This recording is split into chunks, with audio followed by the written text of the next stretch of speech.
Hello, and welcome to Shittywebcomics Weekly, brought to you by our Subscribe Star backers. Become Pay Pig on our Subscribe Star to truly squeegee your third eye and see beyond the beyond. And related to that, we'll be reading this comic with a good friend, Leo Pirate. Hello, Leo. Hi. Hi. You are there, okay. And Hey. my brother is also here. Hi Um, there, Tam. so there was a comic that was done, I think, early '90s by R. Crumb in a magazine he kind of started called Weirdo, and it's issue 17 of Weirdo, and it's page 9. And I remember reading this. I remember it was like posted to 4chan a bunch of years ago. It's just like, here's this crazy thing that Crazy Philip white K. man. Dick, crazy white people, crazy white man, and in this case, Philip K. Dick. And he, for anyone who doesn't know, Philip K. Dick is the original fancy book writer of such classics as Total Recall, the Paul Which Verhoeven it wasn't called classic. that. Yeah, he had a And worse Blade name. Runner, which it also wasn't called Yes, that. he had shittier names. There was something about like '60s sci-fi novels that have these like He sort did. of. I mean, there's a ton of stories that got turned into movies that a lot of people don't realize that or probably aren't familiar with his name. Yeah, like there's Minority Report. I don't even know what the original of that's called. It could have been just called Minority Report. I don't know, but he tended to name his books, Philip K. Dick. He tended to name his books the way that slice of life anime gets named these days, which just Just as long as of a title as possible. yes, I mean, I always thought those long titles were cool. It's like Do Androids Dream of Electric Sheep? And the book I yeah, read was the Three Stigmata of Palmer Eldritch. yeah. That's even his name, Palmer Eldritch. It's like, first of all, Palmer that matches with the stigmata, of course, and Eldritch is in like it's Lovecraftian, isn't it? I made a Lovecraftian story. It has an octopus in it. An octopus, a water animal. Water Oculus just kept saying Oculus, Oculus, Oculus, Oculus, Oculus. Oculus. Octopus.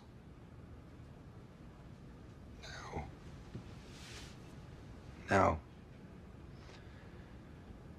Octopus? It's a water animal. Yes.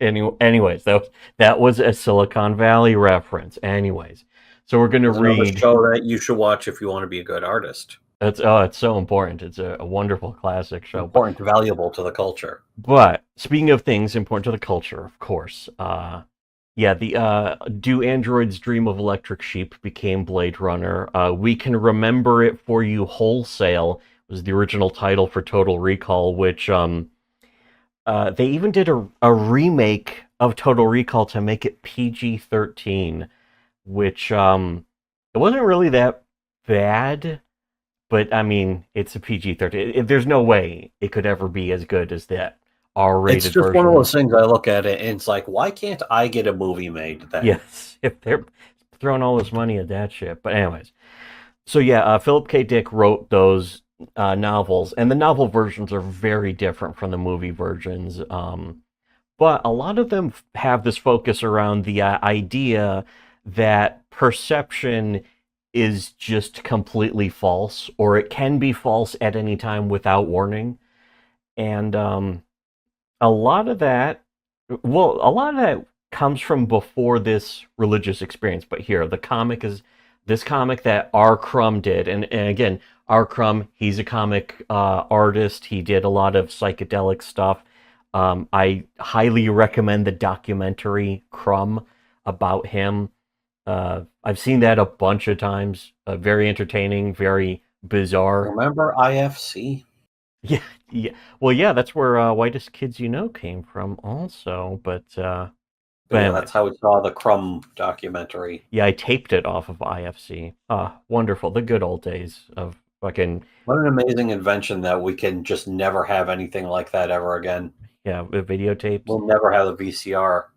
Yeah, they don't want you. That is one of the facts. They don't want you to have VCRs anymore, because they suck. There's that as a factor. Anyways, They so knew I liked them. Yeah, they stopped making them because they found out we liked them. That's actually the real reason. Anyways, so R. Crumb did this comic called The Religious Experience of Philip K. Dick, and it's about Philip K. Dick's bizarre thing. Well, we're going to read it right here. So the first panel is it's Philip K. Dick, a very regular-looking, goofy kind of beardo, like acid casualty, ex-hippie kind of guy, maybe. It just Well, he would also be called a Nazi nowadays. Yeah, probably. He was definitely a leftist for sure, of course, because of course. But I'm again like baby boomer era leftist. Yes. He was definitely a boomer. So the first panel is just him, and it's got kind of a third eye in the middle of his forehead and a bunch of just wavy lines all over. Wavy aura. Yeah. Wavy blue lines. Wavy gravy, perhaps. It could be that. And the caption says, Philip K. Dick was a writer of science fiction. In 1982, he died suddenly, vaxxed. I knew it. Of a stroke. His books often dealt with the illusory quality of reality as we know it. In March 1974, Dick saw what he later described as a vision of the apocalypse and spent the rest of his life trying to understand what he had experienced. Was it the onset of acute schizophrenia, or was it a genuine mystic revelation? And then again, is there any difference? Whoa. Now, another thing I'm going to just very immediately derail is, and I brought this up to Leo a couple times, is he wrote a book in 1980 called Valis. And Valis, half of the book is just him going into extreme detail about this sort of psychedelic, psychotic, religious, whatever you want to call it, kind of experience, with a lot of detail and a lot of personal detail about the people in his life that may have influenced like kind of psychotic depression too, because it starts off right off the bat with him talking about a woman he knows who committed suicide. I think she had cancer also. But it also, there seemed to be an implication that she specifically committed suicide because she wanted to make the other people in her friends group, including Philip K. Dick, feel bad. So, and there's a lot of typical female, typical female behavior. Yeah, there's a lot of it that's aged incredibly well. And there's a lot of weird dark humor about it, where a lot of the book is making fun of Philip K. Dick, including creating an alter ego called Horse Lover Fat. So somehow, in 1980, Philip K. Dick prophesized Vaush. I don't know how he did this. It's truly incredible. But he predicted the existence of Vaush. Yes, and put him into this book, Valis. And which the other clearly also again makes him a Nazi. Yes. I can't he's believe anti-Vaush, therefore he's Nazi. This piece of shit, Philip K. Dick, totally basted with the red sauce place for plants pills. But that's the other weird thing about Valis is I've listened to a book on tape, which I count as reading it. But I've done that twice now, and I was giving it a third run through. Okay, Sargon. Yeah, I love books are so important. It's very important to read books. I'm fancy. I'm important. I'm smart. Listening to reading Valis while eating an entire handful of Valium. However, I refuse to read Locke though, and I refuse to own a suit. Those are important details too, though. But I have seen because of that, you'll never be able to represent yes a party who you don't agree with at all. That I would completely destroy from within, either on accident or maybe intentionally. Who knows? But yeah, the other half of Valis is about him and his friends go see this movie that has all these hidden clues in it about the rebirth, the newest reincarnation of the Savior. And it is, in a way, that part of the story is also making fun of Philip K. Dick's visions and that kind of stuff. So it's a lot of weird tongue-in-cheek aspects. And I kind of realized after also listening to the wonderful book on tape of Do Androids Dream of Electric Sheep, is that all of his books have this bizarre sort of tongue-in-cheek sense of humor about them. That's something I really wasn't expecting, especially after you see Blade Runner. It's very serious and dark and bleak and cyberpunk. A lot of the movies that were made, except for Total Recall is a joy. Yeah, I have a feeling it's very tragic. I'm sure Philip K. Dick would have loved Total Recall. But anyways, going down now He to would have the agreed with me 100% on yes, Total Recall. he would have agreed with me on all of my politics if he had lived to be right now. He would have been with me on B on 4chan way back in the day. He would have agreed with me that V for Vendetta was a totally gay movie. All of those things. So the second panel though is just him in his pajamas with like holding the side of his face, big toothache. I remember that. So uh, the caption for the panel says, Fullerton, California, March 1974. I had a wisdom tooth extracted. They gave me a tremendous amount of sodium pentothal, which is the truth serum, as people would refer to it also. He says, I came home and was in great pain. He hadn't given me any pain medication, and my wife called the pharmacy. The third Imagine panel. going to the dentist for work and not getting pain medication afterwards. Yeah, it was that like today. Oh, yeah, that's right. Because Uh, dentists do not prescribe pain medication, or they don't prescribe opioids these days anymore. well, now also you can't afford it. Back then you could afford it. They just didn't prescribe it. Well, here's another weird detail. The third panel is he's like at his front door. He's looking at the fish pendant on this lady, and it's sort of like he has his eye beams, sort of like laser cheese. His eye beams are going right to the fish pendant to show just how much it's sort of striking him. But the caption for that says, I was in such pain that I went out to meet the girl when she came. She was wearing a golden fish in profile on a necklace. The sun struck it and it shone, and I was dazed by it. So Almost next, sounds like a little epilepsy. yeah, like I guess you could say like maybe a complex partial seizure, like in a House episode. Did I mention House yet? Did I mention I watched There's House? an important House episode that has a lot to do with this. It has nothing to do with this. Nothing, never happened. That would make for a good one, though, I think, but except it wouldn't have an ending. It's too bad for going for a theatrical release. Vomiting blood would have made a great act out. Anyways, the next page, the panel is the pendant is like radiating, and of course, because R. Crumb drew it, she kind of looks. She almost looks like an Easter Island statue. And she has, of course, a big top shelf that the pendant's sitting on. Thanks, R. Crumb. But All I can think of is she probably thought this guy was staring at her tits. yes. Although, well, here's the thing: is that he says in the caption it says, for some reason I was hypnotized by the gleaming golden fish. I forgot my pain, forgot the medication, forgot why the girl was there. I just kept staring at the fish sign. So yeah.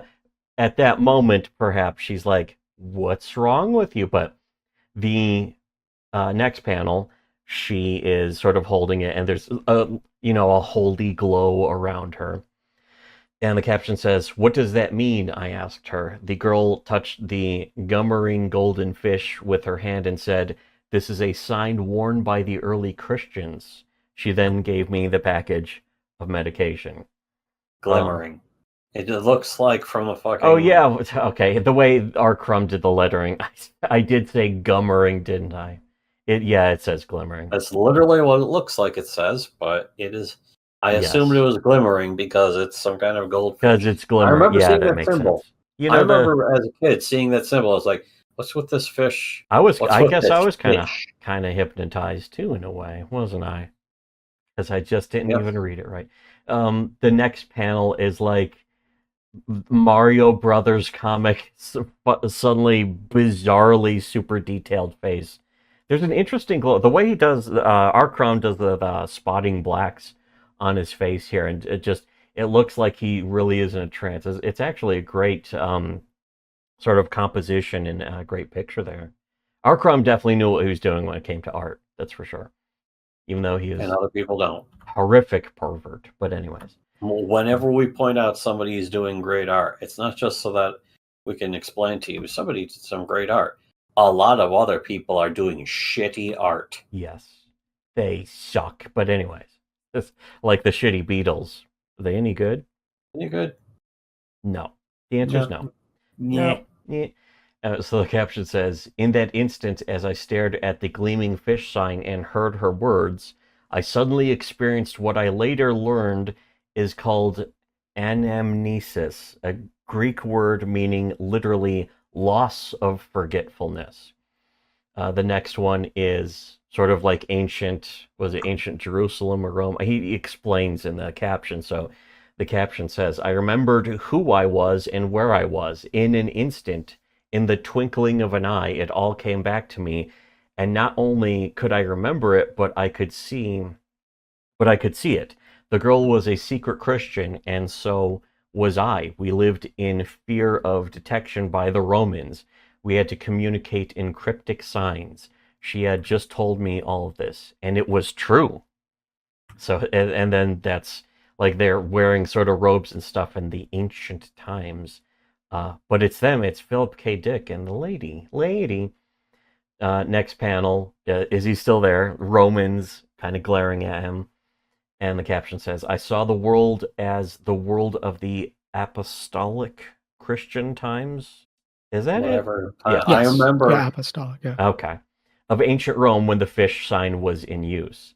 And before they became the Holy Roman Empire, they actually persecuted the Christians. Persecuted, perhaps you could even say. So I don't know if I should put this on Leo and say, "Leo, you know more about this kind of era, don't you?" or something.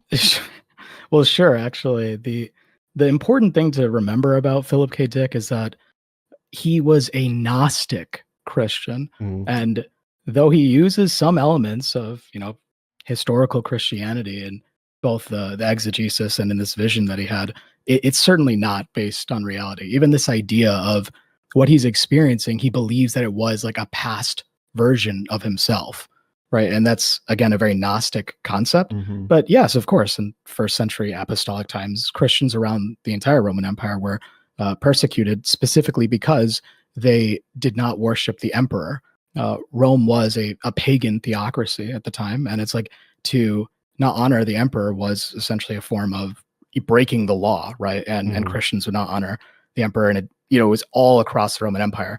While in Jerusalem, they were persecuted by the Pharisees. But if you were to be a Christian, it was not, you'd lose your job. It would be in the Bible. Paul's epistles talk about this. So this much is accurate. Now, the fish sign, not so much. That's a sign of the Valentinian Gnostics, which that's a whole different topic we'll kind of get into. But maybe we'll get into that. I don't even know. We could, though, for sure. How much time do we have in the universe? A billion years. But there is something also from reading Vallis, and you read the exegesis, which he mentions constantly in Vallis as like sort of the basis for that book as well. It was sort of like his... Jesus. It's like the Jesus version of Exo Squad. Yeah, but he also clearly pastes in like every other religion. Like in Vallis, it just straight up is saying that Jesus was like the third reincarnation of the Savior after Siddhartha and stuff like that, and going back to he was the third revelation. Yeah, there's that also. He told you he would eat you before beating a guy to death with a bowling pin. One of those old, heavy wooden bowling pins. Those, I mean, aren't they all supposed to be made of wood? I don't know. I don't know. I've never touched a bowling pin in my life. I've gone bowling many times. I have never once touched a bowling pin. I would not dare touch a bowling pin. Ugh. You haven't read Locke, but anyways, the next panel. A very important part of reading Locke. Yes, is touching the bowling pins. The touching of the bowling pin. So the next panel, though, he's taking the medicine in his house. The caption says, "It only lasted a few seconds. I went in, took the pain medication. I was hemorrhaging. I was bleeding badly in great discomfort." I guess in his mouth. It was before they would actually stitch the wisdom tooth hole shut. Then they were always warning you about drinking from straws and dry socket and all that. They still do that. warn you, but also because they're stitching it as you should be. Yeah. I don't think that matters as much anymore. Not so much, no. And it's about like not dislodging the blood clot. But Yeah, anyways, the blood clot has to form. yeah, it has to stay there so it keeps the wounds, so that the bone doesn't get infected and shit. Because then you're all kinds of If it messed up. heals without that, then what happens is you have basically an empty space of air over the directly over exposed bone in your jaw. And it being exposed to all the bacteria in your mouth, which there's plenty of. But anyways, the last panel here is him in bed, just kind of, not, doesn't look like he's having a good time, but also kind of thinking or having visions of the ancient times. And it says, then a month later, it all began to seep through. There wasn't any way I could hold it back. The transformation occurred, and it stayed for a year. I saw the world under the aspect of the Christian apocalypse. Again, he does talk. You can actually find Valis, I'm pretty sure, just on YouTube. You can find the whole book on tape. It's 9 hours, which is actually short for a book, relatively short. I mean, if you read, if you're going around listening to streams of people talk about Star Wars is bad and shit, you can surely spare 9 hours. If you listen to a single 15-minute, or not 15, 20 is the fucking the golden magic fucking time code for monetization. So if you can listen to one of those, you can listen to a 9-hour audiobook about something that actually matters. About a crazy sci-fi writer going crazy and doing that is something that has crazy happened things. and has more purpose in this form of reality Crazy than white man. any amount of fucking listening to pop culture muddy movies. Oh, what happened to the fucking... Did you hear about the latest Marvel movie? Here's how we could get the Snyderverse finally revived again. Speaking of paganism, also, by the way, the next episode we're planning to record, I don't know if we'll post them in this order, but the next episode is going to be about Sinfest, because he's going full paganist. Yes. Here we go. That's going to be good shit. As much as it is that we've already kind of covered this, it's expanding. It's continuing. Yeah, the Sinfest stuff. Anyways, it to be honest, Sinfest has finally gotten interesting, I think. But next page, though, it finally stopped being not interesting. Yeah. You mean? Yes. Next page is sort of like Philip K. Dick anamorphing into ancient Christian times. The first it's a really good description. Yeah. And the caption says, it wasn't like an alternate reality. It was like what I call trans-temporal consistency. It was an eternal truth, like Plato's archetypical world, where everything was always here and always now, and had been that way and would be that way. This definitely screams of Acid Casualty, by the way, of like all points in time are actually happening simultaneously. It's very Indigo Child. Yeah. Indigo Childish. He does. Ego death. Yeah. He's like, am I real? What's if, how can mirrors be real? What is the concept? Yeah. What is the concept of Philip K. Dick? This he's good enough to have imposter syndrome. Finally, he took an online quiz that confirmed that he was indeed good enough he was even good enough to have imposter syndrome, but also he's going full, how can mirrors be real if our eyes aren't real? But he does also... Our eyes are real. But wait, our eyes are real. And the in Valis, he does also mention that, like, back in, like, 64, he did a pretty decent amount of acid, so maybe he was even a subject of MK Ultra, who knows, to the extent that anyone who ever did acid at all could have been a fucking subject of MK Ultra. I don't know. They're all MK Ultra victims. But that does kind of tie in with the whole idea that all of time is happening simultaneously, and it's just like when we perceive it is just that's the real hallucination, whatever, that kind of thing.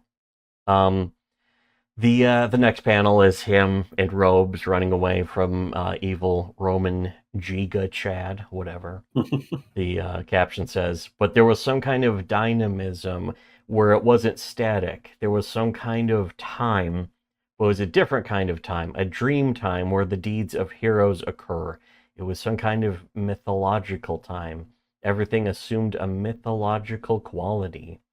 And these are quoting from like a lot of interview. He did a lot of writing and interviews. In fact, Leo posted a clip from one of his interviews that I'll either throw in the beginning of this episode or at the end. I think it might work better at the end of the episode. The title of my address is, If You Find This World Bad, You Should See Some of the Others. Le titre de mon discours sera, the subject of this speech is a topic which has been discovered recently and which may not exist at all.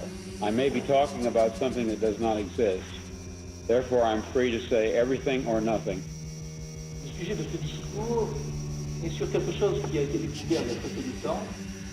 We are living in a computer-programmed reality, and the only clue we have to it is when some variable is changed and some alteration in our reality occurs. I can definitely appreciate that he didn't leave this shit like a secret or anything. It's like, look at these crazy ramblings of this author, but he never explained it. Yeah, he explained it. Yeah, I think he wanted to understand it, or maybe hope that other people could understand it or something. He wanted to share it with other people so that he could get their input. Maybe. Yeah, the exegesis of Philip K. Dick was actually published after his death. Like, actually, I think it was like 2011, and it's just a collection of his journal entries, including the original March 2nd, 74 fish vision. That does sound good.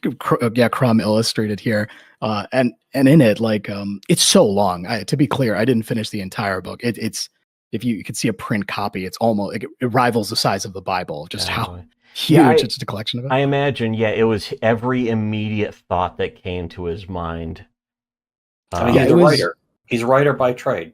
And what was it? The line he kept using was like, "The empire never ended." Yes, the Roman Empire never fell. The Roman Empire never fell, and stuff. And it's funny because that's like, I agree with that.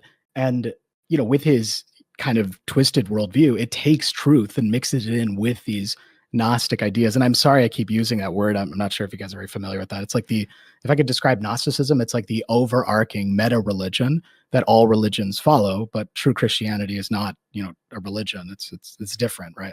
Well, sort of like in the way that God is God or something. Yeah. So what it is the Latin root of the word religion is relegare, which means to rebind. Mm-hmm. And all systems of religion are binding people to the systems of this world. But, Christianity, Christ would make us free. So it's actually not a religion. It's not about a set of rules. It's about a person who is raised from the dead. Gnosticism turns the salvation of Christ into a journey about discovering gnosis, or knowing, knowledge, understanding. The understanding, and and it has all these freakish ideas of, the reincarnation, the spirit realm, pleroma, right? That's the ideal world. We live in the demiurges construct, where the material is against us. Talking with the demiurges right now. But the fabricated reality, almost like, I know this is not really related, but like the shadows on the wall and stuff. That's Plato's allegory of the cave, which is a really great allegory. But I think especially now doesn't necessarily have anything to do with this. Classic G.I. Joe episode where Cobra wants to take over a TV station. Which is related, of course, clearly based off of Plato's allegory of the cave. The thing is, Gnosticism is essentially, it like I said, it's the meta religion that manifests in all of them. There was a great book by Joseph Campbell, I'm sure you guys have heard of it, called The Hero with a Thousand Faces. Yeah. Right, and that's where the monomyth comes from. And the hero's journey. That's where Star Wars comes from. That, in other words. Yeah, you're describing Star Wars here. Finally, you're talking about Star Wars. Always comes full circle, right? Yeah. But even Carl Jung referenced Gnostic texts as well, and it's difficult because Gnosticism, unlike Islam with the Quran or Book of Mormon with the Book of Mormon, there is no one set text for it. There's the Nag Hammadi, which are like the ancient collection of apocryphal Gnostic Christian texts, but it's very difficult. Like, you really need to study all religions and find the key similarities to start seeing these recurring themes. But simulation theory, which has become quite popular recently, and even in that little clip that you'll play, Philip K. Dick even ascribed to, with things like synchronicities, deja vu and stuff. He claimed that was evidence for simulation theory. It's all Gnostic. I reject it, but there's a lot of, if you are given the wrong perspective on news events and reality, you might think that we live in a simulation. Isn't that a really popular idea now? Yeah, because of the technology, because the internet is. We all live in a simulation. Just what was the and the meme Matrix where too? Like they just invented the wheel. It's like, oh, the universe is just a big wheel, and it just goes all the way up to the fucking Matrix. Oh yeah, just the way every piece of technology becomes symbolic for whatever. One thing though, to be said though, is that this is certainly like fascinating and worth thinking about. And yeah, there's another aspect in Valis. Yeah, Valis and the exegesis too, is he's talking about the connection of all the religions. A lot of Muslims are like, oh, that's not really in the Quran, that's in the Hadith, so it doesn't count. And it's like, yeah, but this is your religion. Christians didn't invent this. You did this. It's the way that Muslims have those weird exceptions for what's in what book. It all sounds suspiciously Jewish. Interesting. Yeah, the Jews straight boy, up they wouldn't be. Bibles. They would not be happy to. Muslims would not be happy to hear that. I don't think, though. For some reason, I don't know. Well, I don't know if you guys know about the Islamic Catholic connection. The Muhammad's first wife, Khadija, was in a Roman Catholic convent. Like, his first wife was a Roman Catholic. Well, in the Quran, that sounds Jewish too. Yeah, all women. In the Quran, which I've read, all women's names are always in reference to a man. So it'd be like, oh, sister of Aaron and stuff, with the exception of one. And there's a whole surah or whole chapter dedicated to it, and it's Mary.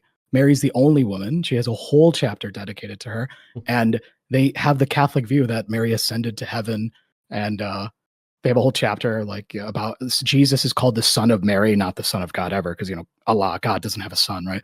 The Son of Mary and stuff. She's the most holy woman who ever lived in Muslim faiths, and that's what I find interesting. I'm like, curious similarities and overlaps with Catholicism, but they intentionally pull in a lot of elements from Christianity. Well, yeah, I always heard that Islam considers Jesus to be like the second to last or penultimate prophet of Allah. Penultimate prophet, which means he's the fifth best. He's 5 times better than the best.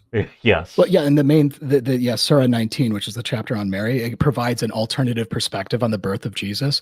An infant baby Jesus speaks fully as an infant, and he says, "I'm just a servant and a prophet." Like I'm not the son of God. Yeah, it's just like Paul's sister in Dune. Also, she's already conscious and sentient before she's even out of the womb. Kim Jong-il, I think, also, there's some stories like that. You're right. I don't think he spoke when he was born, but supposedly the birds sang in Korean when he was born. Well, I'm also going to say neither of those. He didn't speak when he was born, and the birds didn't sing in Korean when he was born either. What?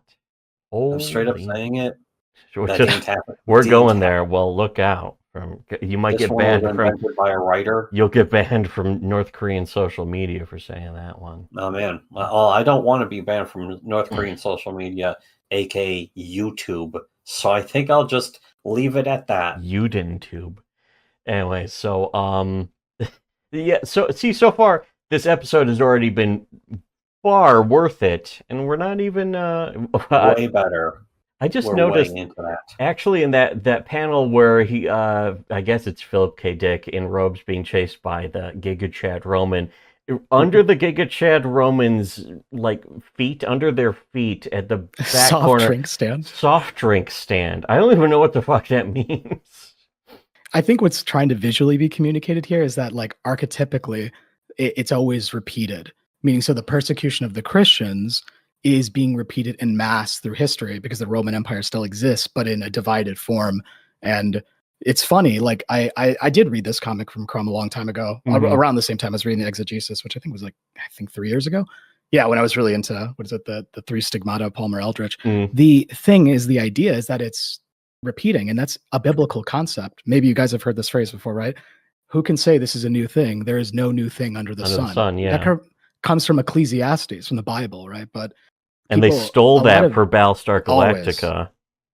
I mean, yeah. What is it? When you read the Bible, you'll discover like, oh, all these aphorisms and secondhand phrases are just like cherry picked or all extracted, culture. stolen. Yeah, just throughout. Like because I mean, who can help it? Because there's a lot of really memorable, at least memorable lines, memes. One could even call them. That's really what they are. They're memes because they've spread out through the culture as individual lines or sayings or ideas or thoughts. The idea of self-sacrifice itself kind of became the big meme in a way of Christianity, or Christianity certainly redemption. owns that. That was one thing I fucking didn't realize that they didn't have in Japan. Yeah, because it was something about it was like some guy from America moving to Japan or something. It's like their religion is so hollow and spiritless and meaningless. Yeah.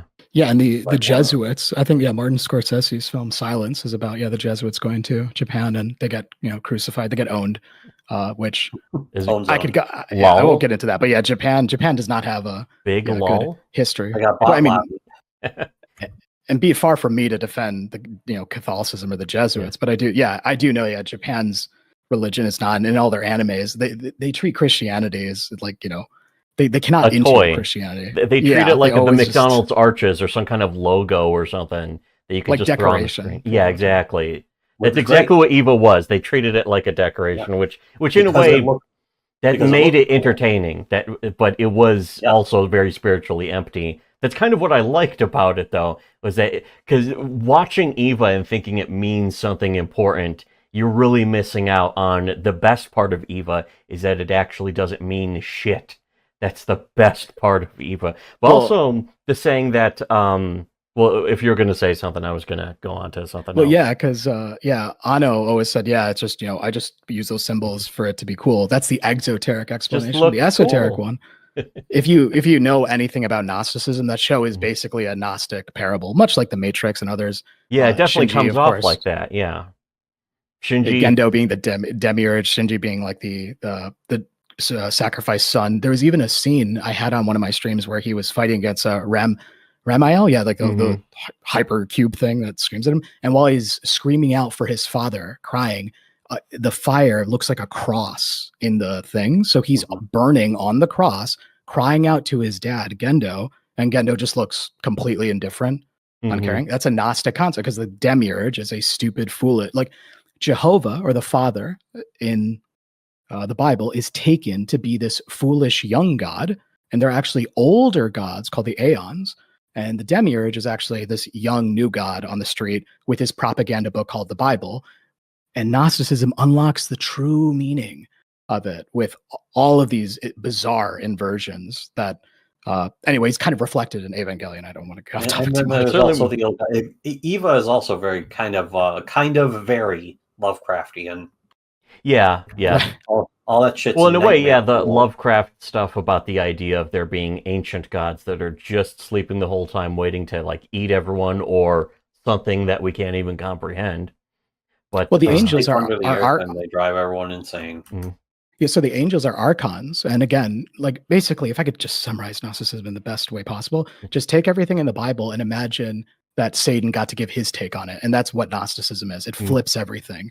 I remember also reading I read some book about it was it was like about like all the names of angels and demons. Like I think the Catholic Church went and just named a bunch of shit.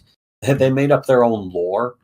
For wasn't it just it was a kind of a funny, it was like this little almost pamphlet book that was just like this demon likes to do this goofy thing. But it went into all this detail about like everything we know about the angels and the demons. Yeah, I remember that. All this complicated, all the angels can bilocate and assume animal form, apparently. Yes. They can sell, they're really good at selling bread, and they and they approve of shopping carts, and just weird specific details like that. Carts. That maybe some guy just made up and it's like, I'm putting this in a book, check it out. Now it's official. It's official canon now. It's part of the lore, the extended lore. But yeah, what? Well, I was going to say, yeah, demonology is like a special brand of spiritual autism that I find always so funny, because in the Bible, it's actually quite quiet about Satan and his angels. It doesn't really focus. Very few instances where it shows him working, and even then, it focuses more on the effects of Satan on people, like Pharaoh's heart being hardened. Yeah, and then it was like King Ahab, his prophets had a lying spirit in them. This is Satan working through people, but it doesn't ever focus too much on him. That's a smart thing, because if they did that, people might be like, oh, some of these demons are kind of funny. Now I relate to them, or something like that. Yeah, and it's the main thing is that you don't need to know that stuff. Yeah. And yeah, like the Lesser Key of Solomon and all that, like these demonic texts that focuses on demonology, it's just so dumb. Like, demons, they're basically fallen angels under Satan, and they lie constantly. So, they basically farm worship. That basically is how they can do your bidding, and they need worship. We talked about Star Wars earlier. Yeah. We live in worship wars. That's the world we live in, right? And what you worship transforms you. It changes you. And your understanding of the character of God influences your character. So the Catholics, who would put to death heretics, they believed in a Trinity mystery God that doesn't make any sense. And someone who was a heretic, they would burn them at the stake because they believed that their God sent them to eternal hellfire. So they would burn them at the stake to make that transition easier, when that isn't biblical at all. Right? I remember the Owen Benjamin, for some reason, just getting in huge trouble for saying that about the Trinity. He's like, this doesn't make any sense. Oh God, don't get me started on that guy. Controlled opposition extraordinary. Yeah, well, drinking the Holy Spirit. I like turpentine. I like the part where he drinks turpentine. He's drinking turpentine to kill miniature Jews inside of his guts. And by turpentine, you specifically have to mention it's modern turpentine, which you should not be drinking. No, there are supposed to be natural forms of turpentine. I'm sure that's what he either thinks he's doing. I mean, it's like, if you even take it as just entertainment, it's still kind of loopy. It's a little goofy. Kind of like, like you were talking about the age of worship. Like, in a way, a lot of the worship is going towards pop culture, too. Because, like, Star Wars, Rick and Morty, and that kind of shit. Those have replaced, like John Lennon said, that they're bigger than Jesus. When John Lennon was saying that, he wasn't saying that was a good thing, though. He wasn't saying, ha ha. Yeah, people took massive offense to it. Yeah. And it's like, no, I'm not, this is not an attack. Yeah, he was saying, like, we shouldn't be more popular than Jesus, but we are. And he was saying, like, this is kind of weird, the way people fawn over our goofy musical band. But then, clearly at some point that had to go to his head, because maybe that is just the natural end result of fame. I mean, he wanted to, if I'm going to fucking hold him in any esteem, I would say he probably wanted to try and use his fame to make the world a better place. It's just that he didn't know how to do that because he's a fucking musician. Yes. He's not a thinker. Musician. He's not a philosopher. He's not even an anti-thinker like the wonderful movie Bob series. He's not even a fucking overthinker, anti-thinker. What was the other one? The Mega Man thinker? There was the Omega thinker, the retro thinker. I didn't even know this until actually just a few days ago. Manlet Thorne posted some intro to the movie Bob Overthinker series. Yeah, I don't think I've ever seen that either. Actually, saw it once and forgot it. To be honest, he really sells me on it whenever he links to any clips of movie Bob's Game Overthinker series. The simple fact is that movie Bob kind of aggravates me because he's a shitlib. Yeah. It's just that simple. I don't want to hear from him. He's a shitlib. At the same time, I did buy his book, SMB3, Brick by I do Brick. want to read that because it sounds like it sounds like it's going to be a hilarious nightmare. It's a signed copy. I'm going to read it with a highlighter. That's how much I'm going to. I don't know if I want to. I don't know if I want Movie Bob knowing my home address. Well, now he does, and he can come kill us anytime he wants. And you know what? I'm just going to have to live with it, or rather, just going to have not to accept it. Am I going to have to kill a Movie Bob, or be killed by him? It's going to be just like Boogie with a gun. It's like your fucking trip to Flavor Town is over. The Blob. So like that movie, The Blob. So, when you think of like what you worship transforms you, like these days, Mm-hmm. our pop culture icons and stars. I've seen like Star Wars weddings, and like I don't know if you know, like marriage is supremely important to the God I worship. Like Christ was in the Garden of Eden and married Adam and Eve before sin entered into the world. So like the Sabbath and marriage existed before sin. Marriage is hugely important. One man, one That's woman. funny. Jesus told that to the Pharisees. Jewish people apparently invented the concept of marriage, and now they're the biggest enemies of it. Well, Hey, who knows if they invented it? Don't get me started on how Judaism is a newer religion than Christianity, but that's another discussion for a different time. Especially That is certainly a discussion. It is perhaps too much of a discussion. The nature though of worship. I mean, like even like if you got married at the little white chapel in Las Vegas, that would be more of a respectful type of marriage than a fucking Star Wars wedding. Just well, it's the God. Yeah, who's the God that's ordaining this relationship? And it's like once Darth Vader. Yeah, right. Somehow Palpatine returned. So yeah, that's the thing. It's like the power of the myth. All these religions and mythologies influence people's behavior. In fact, that's real mind control. It's not like Stanley Kubrick's like a Clockwork Orange, where in the straitjacket you're saying no. Real mind control is the invisible and cultural narratives that shape your experience, because you feel like these invisible pressure points pushing you. Like at this age, I need to get married, or at this age, I need to have a house, or at this age, right? These are all cultural norms and stories and expectations, and it's shaped by movies and films and music. Whereas Christianity, which I don't know if you know, Christian means a follower of Christ, and Christ means anointed one. And in Hebrew, it's Messiah, right? In Greek, it's Christos. They both mean the same thing. The promised anointed one is the Son of God. And people who follow him, notice it's not a myth. It's not a story. It's not a narrative. It's about a man who actually was raised from the dead, and his spirit dwells in those who have him. Like that's what's different. So that's why I keep emphasizing to people, Catholicism is a religion. Trumpianity, MAGA Christianity is a religion. Islam's a religion. Buddhism, all these are religions, but Christianity is not. And Valentinian Gnostic Christianity, which Philip K. Dick is talking about in this comic, it's definitely a religion. It turns the literal divine sonship of this man, Jesus of Nazareth, and turns him into the Christ consciousness. I think that's kind of even alluded to in Valis, right? Like multiple saviors, right? What it is if we can achieve the Christ consciousness through gnosis, through understanding, through these visions, through psychedelic trips, through ego death, and realizing that we're all what's called pneuma, divine spark, trapped in a material body. And if we can break out of this material realm from the demiurge, we can return to the pleroma and be what we originally were meant to be. And this central theme has been expressed in so many different religions. And now more recently, it's been just decorated with Christian concepts. But in the age of AI, now it's being decorated with simulation theory. So it's like Gnosticism is like the original meta religion that you can see it expressed in all of these religions. Yeah, they're kind of fandoms too. Like a fandom is just a more modern replacement for religion in a way. And there was something I was talking about is like in 2,000 years, people will literally be killing each other over whether Harry Potter was a real person or not, or something like that. They'll be siding with either Tony Stark or Captain America. Yes. Iron Man versus Captain America. Yeah, and they'll be killing each other over. Right.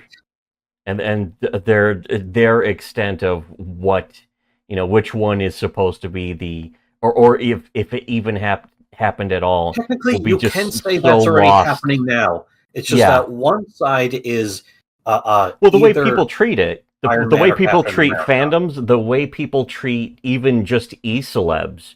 Like that was something we were saying about like Medicare, even the way people basically treat him like he is Jesus already, and that if Medicare is dead at all, it was clearly for our sins and not anything else. Certainly not the vaccine. Medicare was clinically dead for 3 days. Yes, that's right. But then he did come back to do a great stream that was hilarious and very basted with the red pills.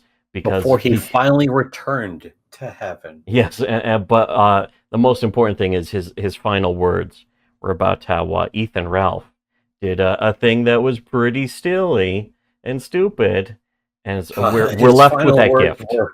His final words were, fucking, what was it? Legal mindset. Legal mindset. Legal mindset. Legal mindset. Legal mindset. Or, but it's like also, yeah. Well, I was just going to say is something. Fucking his final words. What were Medicare's final words? Just fucking. I think the 30th booster is making me feel funny. Yeah, that's right. That's the one they're putting on his grave. I thought his final words were "Miga, MAGA." What's the difference, right? Like that Yeah. one. Oh, yeah, that one that's right. sound bit you guys sent me.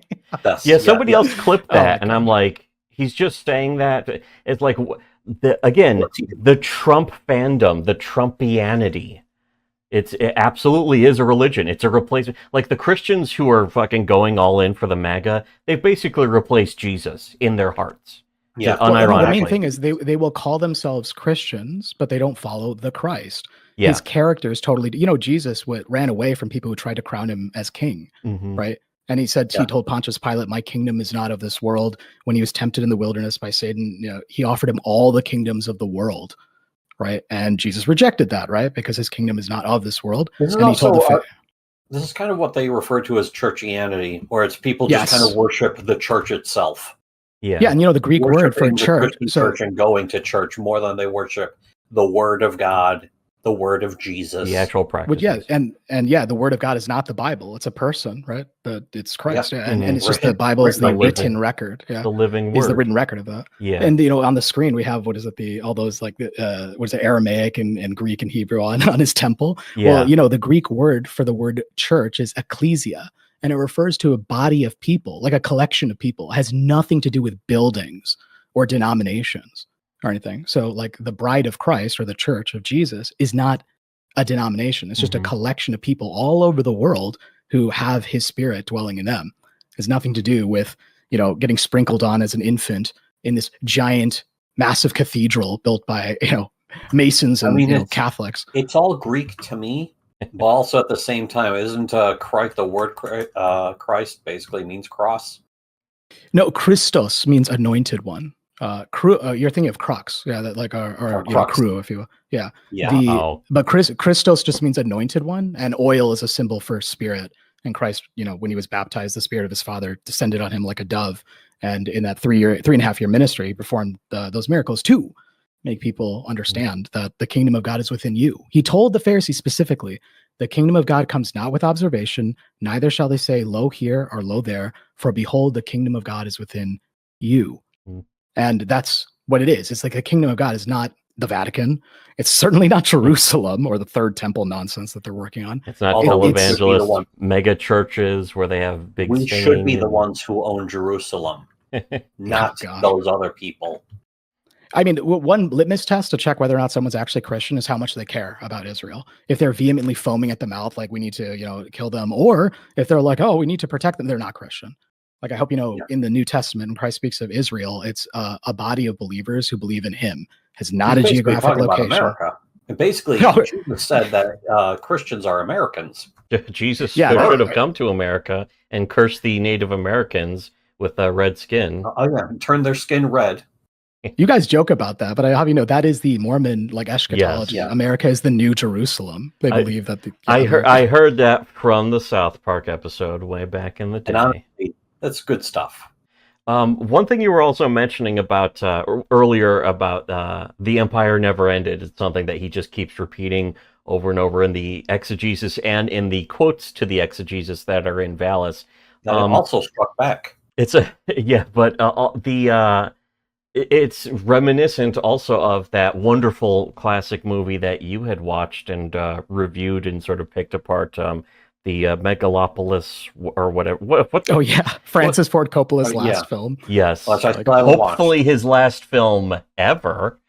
I still haven't seen it. I kind of want to, but at the same time, I don't.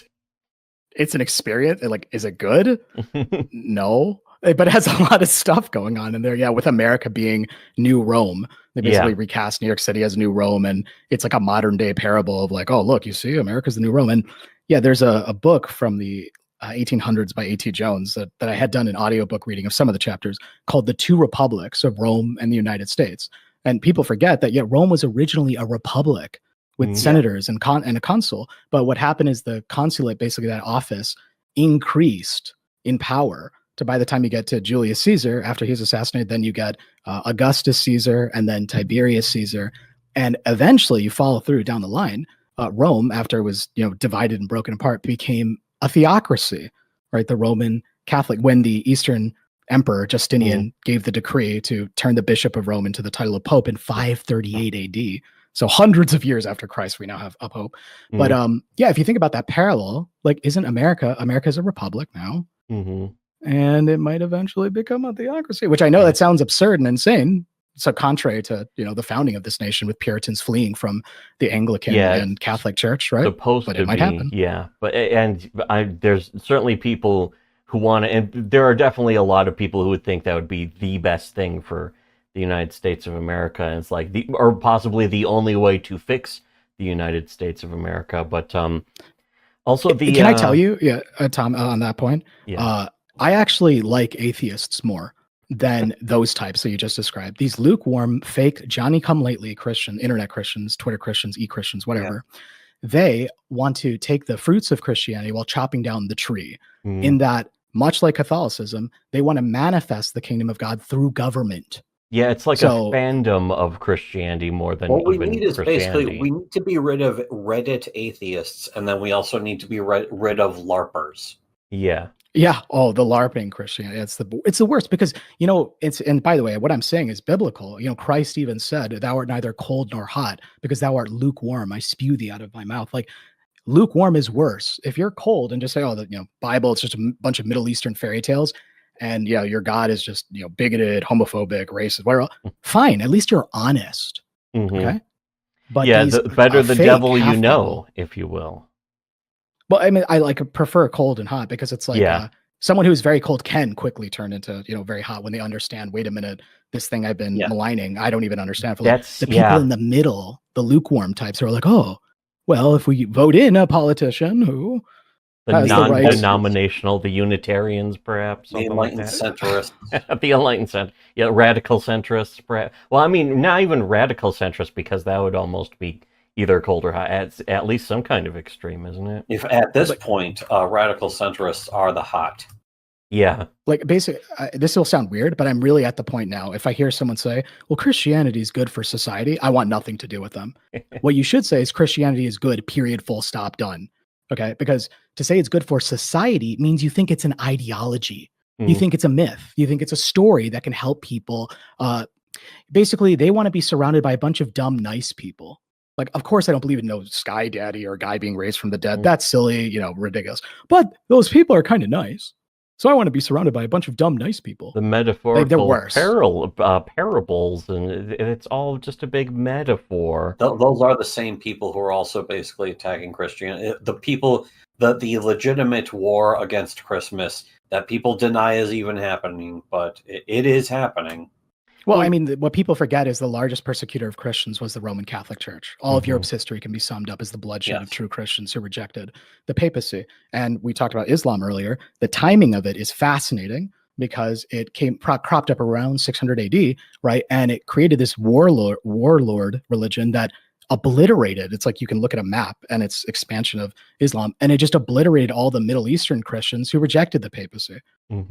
So, I mean, Dr. Walter Veith has a fascinating sermon on that. It's like you can just see. It's like, it's almost like Islam was created specifically. Yeah, like a bioweapon or something. Yeah. And I also heard that I read something that said that the reason why, the reason why Jews hate America or white America so much is specifically because they see America as just Rome that refused to Edom, accept them.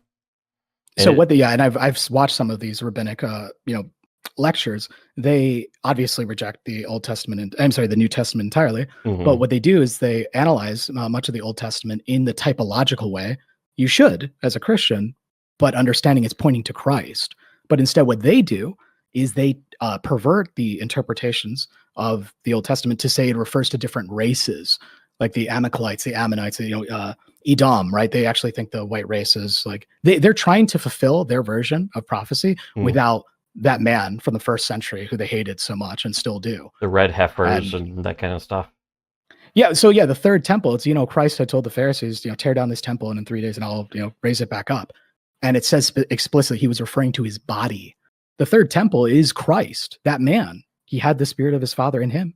And then now the true third temple is all around the world, people who walk in faith of Jesus, then he dwells in them. It's not a building, right? I mean, Paul said this, right? It's like, know you not that you are the temple of God, that you are purchased with a price. So like the body of believers, the body of Christ is believers all around the world. It's not a building in the Middle East. And the fact that there's been so much conflict over that little strip of land is a great litmus test to be like, what religion is this? Is this the one who the guy said, my kingdom is not of this world?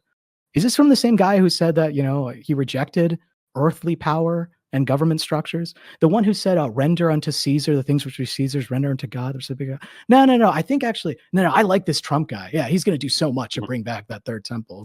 It's not Christianity. They're dupes in such a way that if what, kind of Philip K. Dick was alluding to in the comic about the modern apostolic Christian persecution, it could even happen again today, right? People who reject whatever American Christianity is coming about, it could happen right now. It will be like that. Yeah. And the future's now. Televangelists kind of seem like the fucking ultimate. Well, yeah, there's all that. Yeah, there's always a huge element. Like every single decade has a different version of Christians saying we're being persecuted because there are violent video games or whatever. They're finding some new way, or heavy metal music, something like that, where the televangelists, those types, I was also going to find a way to at least play up being persecuted. Like the elites of the church back at when fucking Islam started to really rise. Keep in mind, Islam took over basically almost all of Spain and Italy. Yeah, the Moors. The Visigoths, yeah. Yeah. And people don't know that the Visigoths kept the Sabbath before the Muslim invasion. Because again, most people think going to church on Saturday is like a Jewish thing. They don't, whatever. Yeah, I think we don't do it much today. Our mom actually is like, "Oh, I can't work on Saturday," and it's like, "What one is that? I don't know. I've lost track already." Which Christian spiritual? I don't keep up with this stuff though, because I am not religious. I'm just again, this stuff is like at least interesting, at the very least interesting, and I think you have to at least consider it. You have to think about it, because otherwise you're just dismissing it. Essentially, had their lives and their minds shaped by this. Yeah, Christian beliefs, Christian ideas. I mean, possibly every civilization, whether you like it or not. It's that goes back to the monomyth and that kind of stuff too. Yeah, right, and that is true. Like ideas do shape people, but it's like the difference is I don't think of the man Christ Jesus who was raised from the dead. I don't think of it as an idea, but that story can be taken and then syncretized. This is a key word you guys should know. Syncretism, syncretize. It means to mix religion and culture, to adopt it, to like update it to the proper current cultural zeitgeist. And the syncretism that's happened with Christianity is reflected in Catholicism, Mormonism, Jehovah's Witnesses, right? It's like you take this truth and you mix it in with arsenic. And now it becomes like I always tell people, if you have a tincture of like arsenic with the skull on it, it's pretty dangerous. It's pretty bad. But if you take drops of that and mix it in with mashed potatoes, did you make it better? You actually made it more dangerous, because now someone might eat those mashed potatoes thinking it's like healthy food and they'll die, right? That's what syncretism is. Or slowly poisoning them. Sure, yeah, and it's like, what is it? Half resistance, but yeah, you could very likely end up killing somebody on accident. Or gradually rotting someone, which is worse than just killing them. Because if you kill somebody, you can point to that and be like, they got killed with this, and it's right there, and it happened instantly. Whereas that was actually a major part of that movie. Wonderful, I love movies so much, but Killers of the Flower Moon, the whole plot of that is that it's Leonardo DiCaprio he gets married, falls in love supposedly with the rich Indians that had oil on their land and shit. So he gets involved with their family, and everyone in the family is very mysteriously sick almost all the time. And turns out they're just poisoning them really slowly so that they get married, they get in the wills, and then just gradually kill off the family. and it's kind of sleazy. And I think there's actually a lot of elements of the white people specifically being pointed out as Freemasons, and I thought that's kind of interesting. Of British Israelism, yeah. Everyone makes fun of the, that's right, black Israelites. I never see people make fun of British Israelism because that's Freemasonry, the Ku Klux Klan, and most of Mormonism, right? People don't know that. They think that, that the scattered Israelites from the Assyrians, they think they're related to the Anglo race. That's real. But no one makes fun of that for some reason. Yeah, I always thought there was a lot of weird, like almost magic rune painting symbolism, like borderline Dungeons and Dragons, but it's supposed to be for real kind of stuff in a lot of those either religions or sects or something. I remember watching, is kind of a stupid mention, but Godfather 2, like they're having Michael's son, they're in the church and waving the ashes around. And it's like, in what way is this not supposed to just be Dungeons and Dragons, but for real? I just don't know. It all seemed very LARPy, I guess you could say. And there's such a huge element of that, like with Freemasons is all about the drawing the symbol and in this shape, and Judaism has a lot of that too, with the six-sided star, where it means this and this number means this word, and like Adam Friedland pointed out, he got for his bar mitzvah he got $12, and they were like, what's the Jewish numerology called? Yeah, it's called accounting. No, there's a name for it. Stuff. Thanks, man. Gematria. Yeah, that's it. Really. Yeah, it's really gay. What is that? With it's like when you're at your bar mitzvah, they give you like your cheap relatives. They'll give you $18 check, and you'll be like, "What the fuck is this?" And they're like, "It's the number for chai, which means life." Incredible. And they're like, "You just gave me $18. You fucking cheap, fucking kike." That's incredible. Yes, we heard Adam Friedland's comments on the show. I'm aware of self-hating Jews. I understand the concept, but again, this is the Simon Wiesenthal Center for Drinking. He was just pissed off at his own. Well, if I could, family. in my research, like my study into magic, occult, ceremonial magic, and spelled MAGICK, right? Yes. And mesmerism for like Franz Anton Mesmer and all that. Alan Moore and Grant Morrison practice. Exactly, right? The essence of all of that is lying. Very sophisticated lying. And what they do with gematria, embedded symbols, subliminals and stuff, it's like Trojan horsing an idea into the mind where you don't consciously process it, but it's still perceived through your senses. Yeah, mixing the poison in. Yes, exactly. And it's always interpreted that way. But if you have faith or just know, you're not going to fall for that, because the character of God overrides any false Christ that appears. Like any Christ that says, "Oh, America is the promised land," I can be like, "Yeah, that's not that's not Jesus, right? That's not Christianity, right?" And you didn't say. And why would it be specifically America when it is meant to be not even any country, or not even necessarily the entire world, but specifically the overall spirit of the people, something like that. Yeah, and the basically all forms of racial autism, where people think that your salvation is tied to your genetics. That's just not Christianity, right? It's not. Paul even talks about that. Yeah, we grew up, in Christianity, where the overall point was, all you have to do, all you're supposed to do at least, is just know, not even believe so much as know that Jesus died for your sins. And it's like, that's the core of it, right? At least that's the way we were raised. It's kind of Baptist, the local Baptist stuff, but it's like, it can apply to anyone. It's the universality of it is, in a way, supposed to be the biggest appeal of Christianity, is that it's not meant to be exclusive in any way, whereas Judaism, of course, is. Yeah, it's salvation by works versus salvation by faith.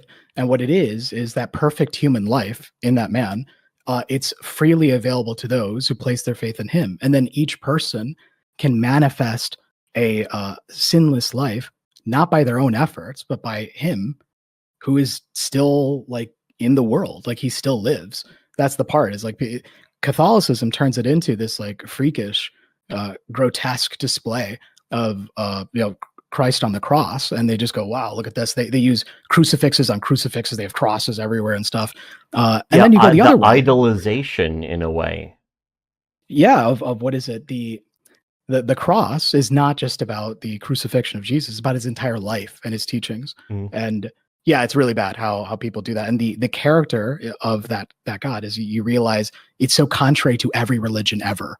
So all these, like the perennial philosophy where people say, oh, like there are virgin births and religions older than Christianity and ancient Egyptian and Mesopotamian faiths. And I'm like, yeah, but it's not the same God at all. Not even close. It's actually absurd. Like, again, this is such a huge topic. I won't get into it, but the more you know him as a person. Yeah, in a way, this comic is meant to be a justification to even bring up the just any part of this that we feel like it. So that's always good. Well, I like the part with the music and the bottom panel right there. Nothing is real, nothing. Yeah, the Beatles, that's Strawberry Fields Forever specifically. I actually really liked. Oh yeah, he mentions that song, but I actually really liked the Beatles back like teenager days. It's like, wow, this is actually kind of bizarre and experimental, but easy to listen to. Good entry-level music history because it's fairly recent. Yeah. Led into a lot of the music that's being made today. It's like, this is what your parents listened to, or your grandparents maybe. And it's like, okay. And then from there, you can go to like Anal Cunt or whatever. It may make sense. It's a good gateway to Anal Cunt. Yes. Anyways, here, what I left off on this one where he's making eye contact we're shaking hands with this other sort of hippy dippy dude. The captain. I guess I should go back to reading the comic for now. We covered a lot of really, I think, worthwhile topics for sure. We'll try and finish the comic. We'll derail as we feel like it, though. So, that doesn't matter. But the caption says, I was able to function perfectly. I wasn't psychotic. Oh. I was able to handle all my business. Yeah. In fact, I handled it better. I wasn't screwed up. Well, I mean, hey, he did start making more movies, or he was connected to more movies getting made out of his books at this time. It invaded my mind and assumed control of my motor centers and did my acting and thinking for me. I was a spectator to it. This mind, whose identity, ego death, was totally obscure to me, was equipped with tremendous technical knowledge. It had memories dating back over 2,000 years. It spoke Greek, Hebrew, Sanskrit. There wasn't anything it didn't seem to know. And that's where you were mentioning earlier all the different languages sort of on the side of his head, like inside his mind. Yeah, and this is important because in upstate New York in the early 1800s, it started this movement called spiritualism, where people would like channel, entities, thinking that they were talking to departed people, but they aren't. Basically, fallen angels, they don't, they're still alive. They've lived for thousands of years, right? And they get really good at doing imitations of other people. I don't know if you know, this is a biblical concept that when someone's dead, they're just dead until they're resurrected. Like the idea of purgatory or eternal hellfire and stuff, that is not biblical. Those are pagan syncretism that was added with the Catholic Church over time. Yeah, I know Catholicism added that. And I always thought that was a very weird detail that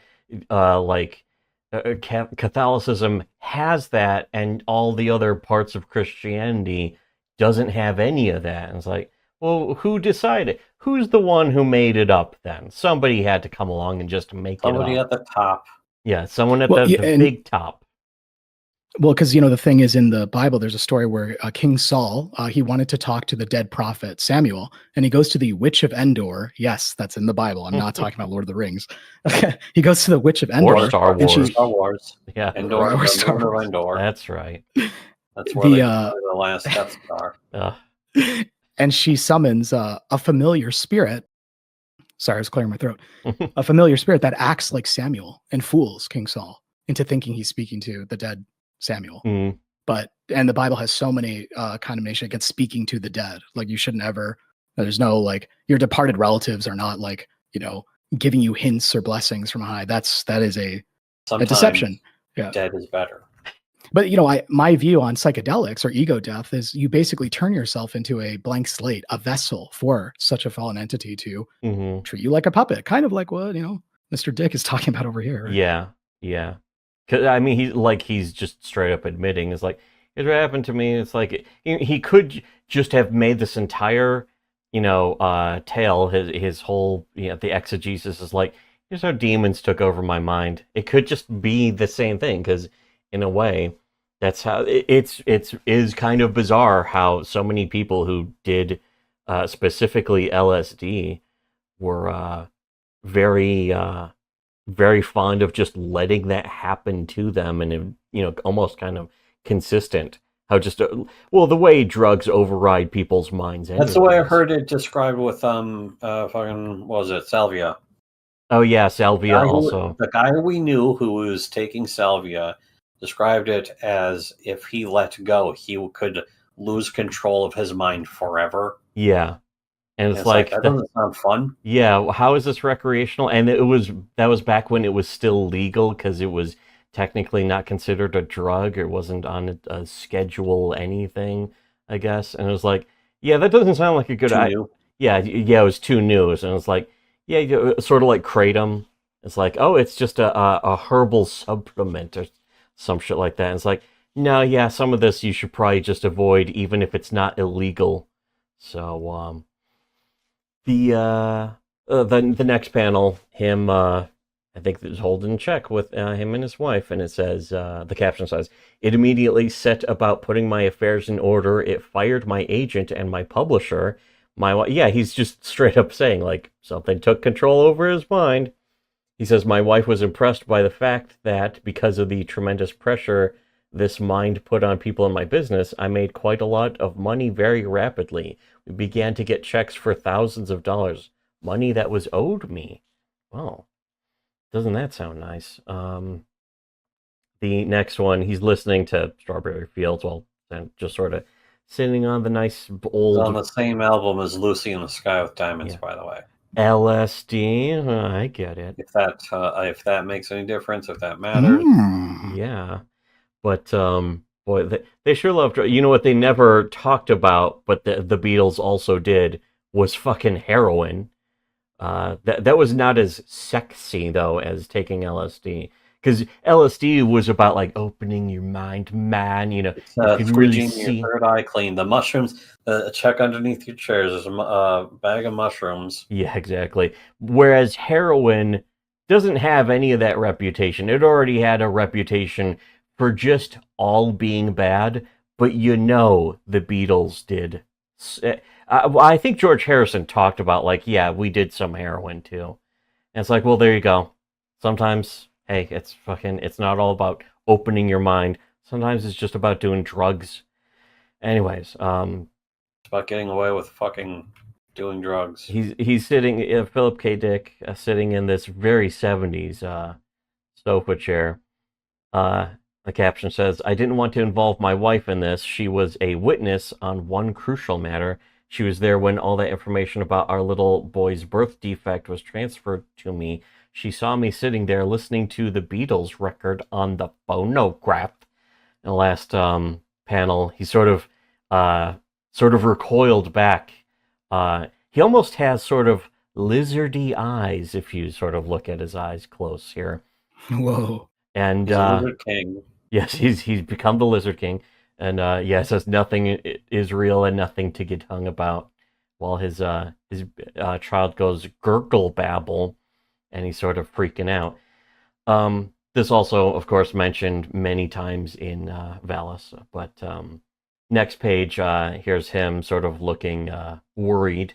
The caption says, "Literally, in the sense I saw the light, I was blinded. I thought, Jesus Christ, what's happening? I'm blind. My head hurts. Can't see nothing. All I can see is pink, a phosphine afterimage, like you see when a flashbulb fires off." I think in a way that color is, as described, is also supposed to be the color from Color Out of Space, because they use that a lot in. There was the movie version, Color Out of Space, which has Nicolas Cage in it, and it was directed by the guy who was making. He was directing The Island of Dr. Moreau, and the studio fired him, and he ran off into the jungle and was like spying on the movie and trying to do magical curses to curse the movie.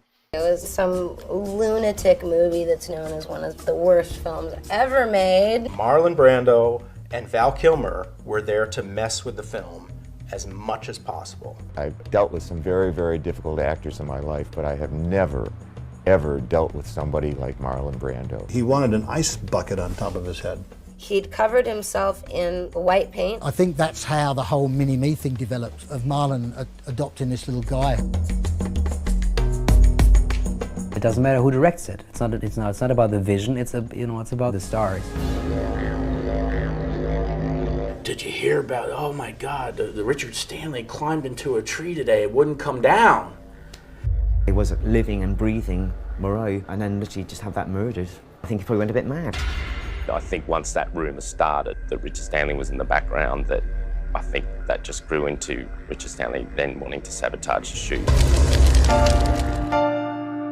As it went on, it descended into more and more kind of madness. I knew that this was going to be totally insane and that we were going to be hugely lucky if we just finished a film with a beginning, a middle, and an end. Knowing that the odds were stacked against me, I resorted to witchcraft.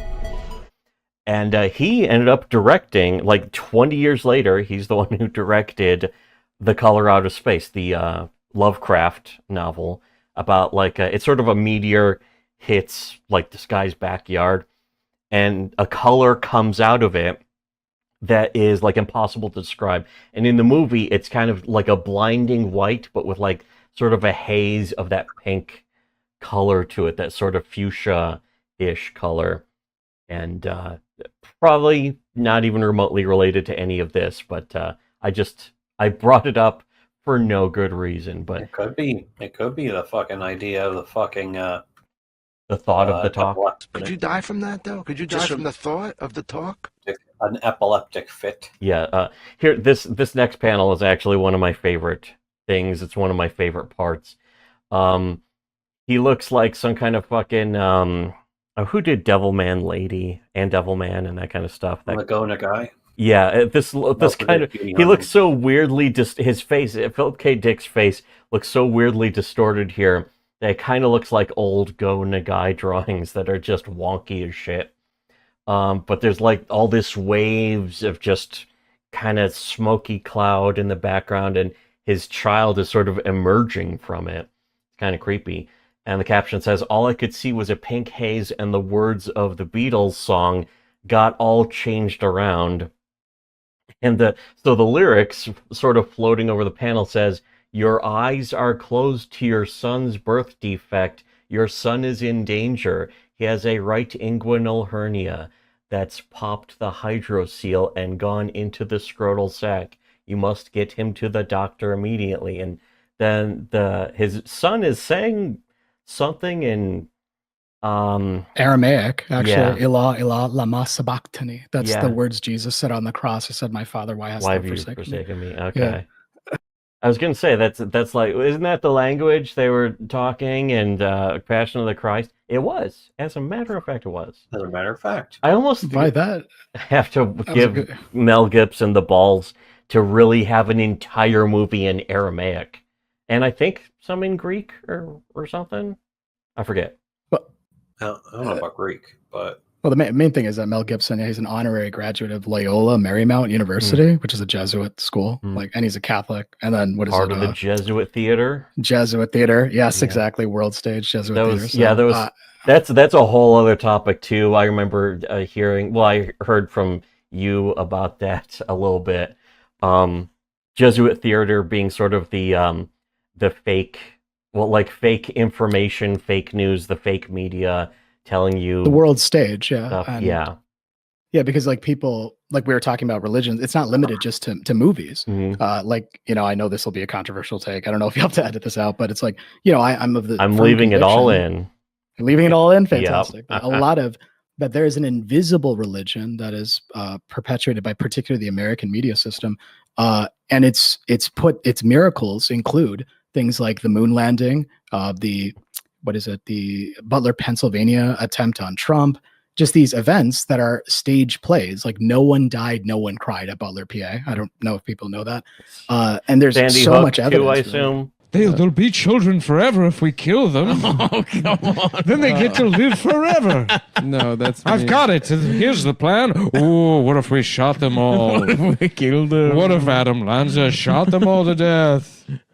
What if it was make-believe? What if it was a fantasy, a make-believe fantasy that never happened? So, of course, yeah, all of these events, these are stories meant to, but because it's presented in the context of news, people don't think of it as real as a Hollywood film. I have so many, like, the Rodney King beating, for example. I don't know if you guys know this. It was the length of the film was 1 minute and 19 seconds, a backwards 9/11, and he was beaten 33 times. And the cameraman, because this is the early 90s. Oh yeah, I know about this. The same, the same guy. His last name was Holiday. Yeah, Holiday. I forgot his first name, but yeah, he was the same guy who happened to be there recording the filming of Terminator 2, that bar scene where Arnie like beats up the guys and steals the motorcycle. He just happened to, because guys, keep in mind, this is early 90s, so not everyone had a handy DV cam, right? And he just happened to be there when James Cameron's recording that, and then he also happened to record the Rodney King beating. And it's literally cinematographer for Terminator 2 and the Rodney King beating pretty much at the same time. Also the Mandalay Bay shooting. I think that's actually one of the most undeniable instances, at least if you're going to call it like the Jesuit theater, that kind of stuff. It's like everyone, like nobody even thinks that the story about any of that is real. I mean, I guess it's different in a way, because what you're saying is that the Jesuit theater is, people don't even question it. They don't question, they see a movie and they're like, oh, that's a good movie. And then they see the news and think, oh, that's a good information or something. Yeah, so basically it's like the silver screen is like the moon and the news is the sun, and the eclipse of those two is the reality we live in. And what it is these news events, if they are, and I'm not saying all news is fake, I've never said that and I never will. I'm saying the big perception management events that go in the history textbooks, get Wikipedia pages, that influence culture, those you can almost with certainty, with some scrutiny, realize that it's fake. And for example, 7/13, Butler, PA, with Trump, 7/13, July 13th, that's Julius Caesar's birthday. The famous photograph of Trump, like that bullet whizzing past his ear, that 1 in a million shot, that was photographed by a man named Doug Mills. He's the same photographer who took a picture of the Secret Service agent leaning into George Bush's ear saying, "Mr. President, the second plane has hit the tower." So Doug Mills just happened to be, yes, the exact same guy. Yeah. I can send you the archive of it. But yeah, Doug Mills, he just happened to be in the classroom with, George Bush at 9/11. Yeah, and he happened to be at Butler, PA. And forget about, and you see people try to misdirect this by saying, there's no way you could take a picture of that bullet. And they occlude the discussion. And then there's all these, I call them conspiracy candy views, where it's like, oh, there's a second shooter, or, oh no, Thomas Crooks was an MK Ultra agent. So, no, it's like no one died, no one cried. It was a show top to bottom. Butler, Pennsylvania has already been used as a filming location for the 1960s film, right? Night of the Living Dead. You have to understand, America's huge. Like they're closed sets where things can be filmed with news cameras instead of Hollywood cameras, and then just presented as real. And I think what happens is there are these controlled narratives where people think, oh, only Sandy Hook is fake, or only the moon landing is fake, not knowing that there is a mystery religion, an invisible religion, if you will, where its scripture is the screen. And people refer to these events as if it's just reality, like it just happened. And I think maybe I could have another clip I could send you of Orson Welles. He talked about this, like, that the actor does I don't think politicians are crooks. I think they're actors. I think I might have seen that. I don't think politicians are natural crooks. Not all of them. No, I don't think most of them are. I think they are actors. And actors are neither men nor women. Actors belong to a third sex. Those performances are part of our culture, even though they are performances. Yeah, that clip is so important for people to understand. But I use the term Jesuit theater because, when the Jesuit order was founded as a military order to counter the Protestant Reformation. We're going deep with this one. Oh man, I'll try to make it quick. Main thing is that it's all about theater. Like all the most prestigious Jesuit colleges in Europe, they would do plays, and they'd like manufacture the craft of perfecting the plays. Like some of the first pyrotechnics that wouldn't burn clothes were done by the Jesuits. They had plays of a play of Jezebel, the biblical Jezebel, where they filled a dummy full of like blood and meat and threw it off the top and had real dogs attack it, like in the Bible. And they did this like in the 1700s, like so many years ago. And in America, some of the most prestigious Jesuit colleges, all of our politicians seem to graduate from. Georgetown University in DC, in New York City, Fordham University. Trump is a graduate of Fordham University. Like it's like a system. So when I say a Jesuit theater, it doesn't mean all of our politicians or people are Catholic, but the system by which they are acting out their roles on the world stage is from Jesuit directors, Masonic stagehands, and Jewish screenplay writers. Certainly a lot of Jewish screenplay writers. I know a lot of people are definitely not going to believe any of this either. I understand that. I think it's interesting, and I certainly think there's at the very least something to be considered about the idea that what you're seeing on the news shouldn't be believed well, not even on the news, but I mean, because, with, Shitty Webcomics, the blog, the channel, all that stuff, there have been, when Tug was going around saying that we sent death threats to his kids and all this shit, everyone just believed it, and it was completely fake. There was no evidence of it. It was just a hoax from top to bottom, to the point where all the people who tried to push it all backed down and had to delete their videos. And it's like, yeah, at some point, all of the stuff that you accept as news is just a complete hoax for your entertainment to get you riled up and that kind of stuff. That has happened, regardless of, if people, don't think that there's the Jesuit theater with the mainstream media, or at least to not an infinite extent or something. And I've listened to some of the other stuff that you've been on some other podcasts a couple times, and you say not every news story is fake, just some of the ones to get people accustomed. And I'm not saying I even believe this either, but I understand. I think it's at least worth contemplating and understanding the idea. Because yeah, and it shouldn't be a controversial idea. It's very academic. Like Noam Chomsky, I know he's, one of them, but he's even, high up. He couldn't get to where he was without being compromised in some degree. But his book, like Manufacturing Consent, the media conglomerates that own our media, it's all encompassing. So I saw Final Destination, Bloodlines, new one in theaters. The classic. That was classic, right? Yeah. New Line Cinema. And in the movie, there's a scene where they're just chilling out in the living room playing Mortal Kombat, that stuff. Well, the parent company of New Line Cinemas, Warner Brothers. Mm-hmm. Oh, who's the studio that made the new Mortal Kombat 1? Oh, that's Warner Brothers Studios, right? Yeah, they've been making the Mortal Kombat games for like over 10 years now, too. Their logo is just right up on the front of the games. Yeah, and it's one of the big, 5. But the thing is, is that a conspiracy theory? No, we'd call that product placement. But then when you go a step further and say, wait, Warner Brothers also owns CNN, then people start getting a little scared and angry when you start bringing up stuff like that. Because I'm like, okay, wait a minute, if there is product placement, why can't there be like fake news priming? Like, why can't with that's like, and you're not going to even lose people with that, because there's that shouldn't be even up for denial unless somebody's really in denial. That is like, there's only like 5 companies. They own everything pretty much, and they basically control either what what you're allowed to know, or what you're allowed to be entertained by, essentially. Even what a lot of people don't want to accept is even the supposed indie sphere of a lot of indie games, or getting paid behind the scenes by conglomerato corpos and that kind of shit too. And again, not in every instance, but in more than people really want to admit, clearly. And I found the surface, as long as it's perceived as indie, and it's perceived that there are different, right and left, then indie just becomes it just becomes a new brand. It's indie you just slap it on there. It might as well say, featuring Dante from Devil May Cry. It's just an attempt for a selling point, because people are catching on that the same 5 companies are not going to show you anything unique or interesting.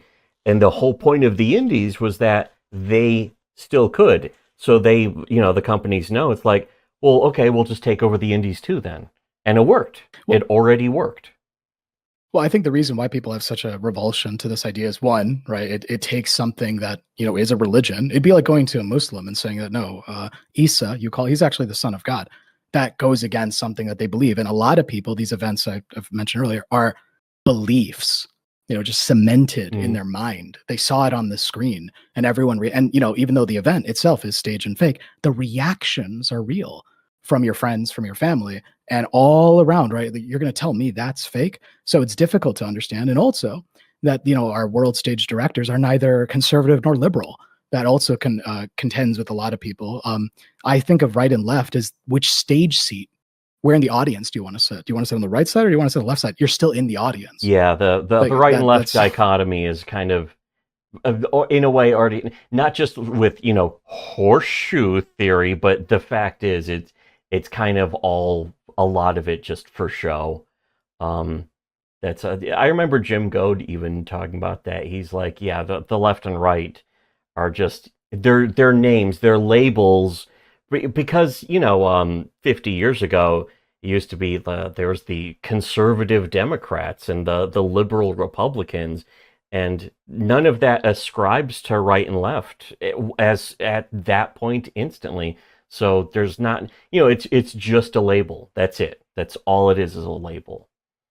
And that's like the main thing I discovered is that we have names for religions, right? We have these faiths, but like no one would ever call like American politics itself right or left or anything. You'll call Trumpianity. You'll agree with that. But I'm saying like believing that politicians are like actually doing anything that doesn't serve the world stage, that is a religion. Yeah. Like thinking that our government hasn't been completely co-opted and, always has been. And yeah, I won't go on. But like with Trump, I mean, after the first Trump presidency, like when I voted for Trump, I did vote for Trump the first time, and I voted for him not because I thought he was going to build the wall or do anything, because like I understand that campaigns are just the empty promises to get votes, no matter what political party anyone belongs to. The whole point is to just say at least what you want to do or what you want to pretend you want to do.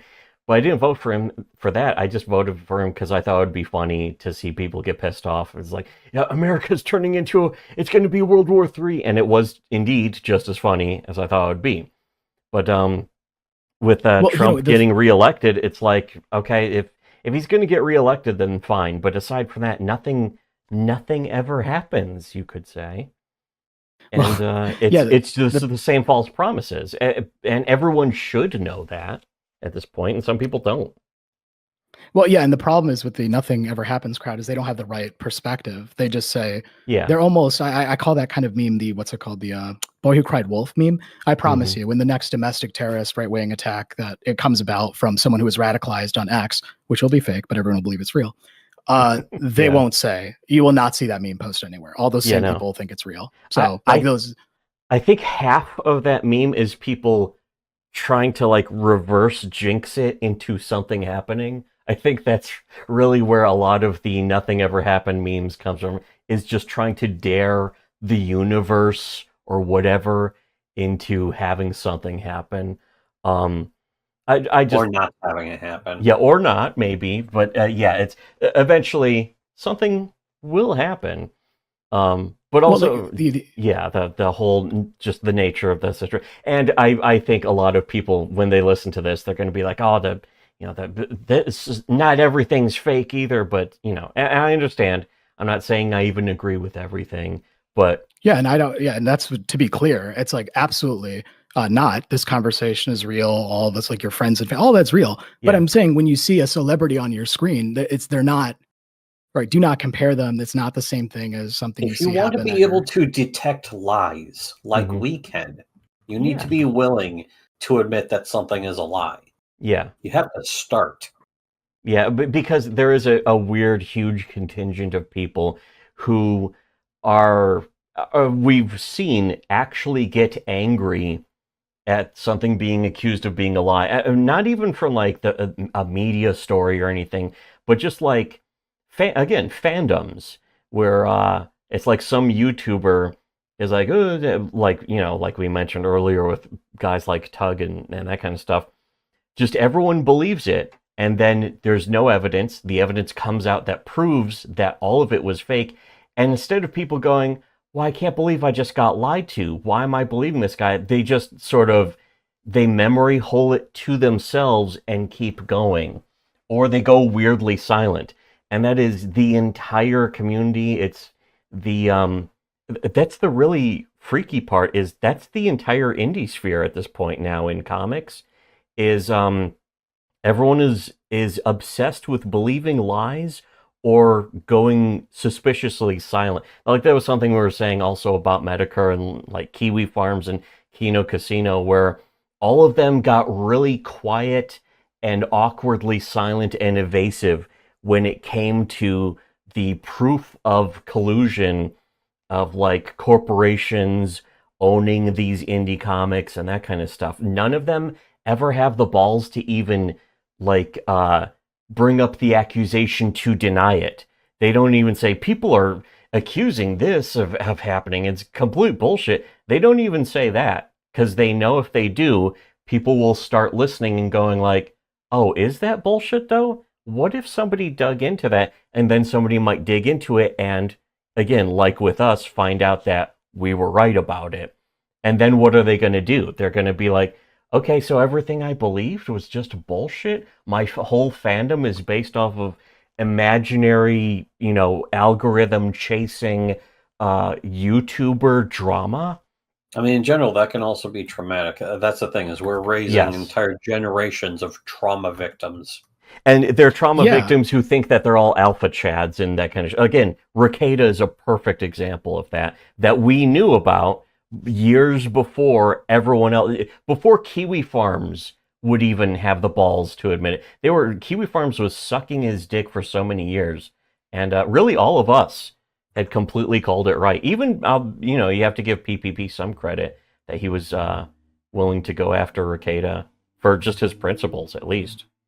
And yeah, I always, and you were there too. Praised you. Yeah, exactly. Because what it is you just have to look at the guy and be like, is he embodying what he is preaching? And it's just like, obviously not. Yeah, but again, look at him. First off, Your Honor. First of all, Your Honor, just look at it. Okay, number one, Your Honor. Just look at him. But yeah, it's the modern epidemic is all of these YouTuber fans watching like a dysgenic faggot crying openly and publicly, and then they go, wow, that guy's such an alpha chad. And it's like, you just watched him cry like a faggot in public on his stream, just about being made fun of mildly, and you think he's an alpha chad. That is, in a way, that's the real Jesuit theater right there, isn't it?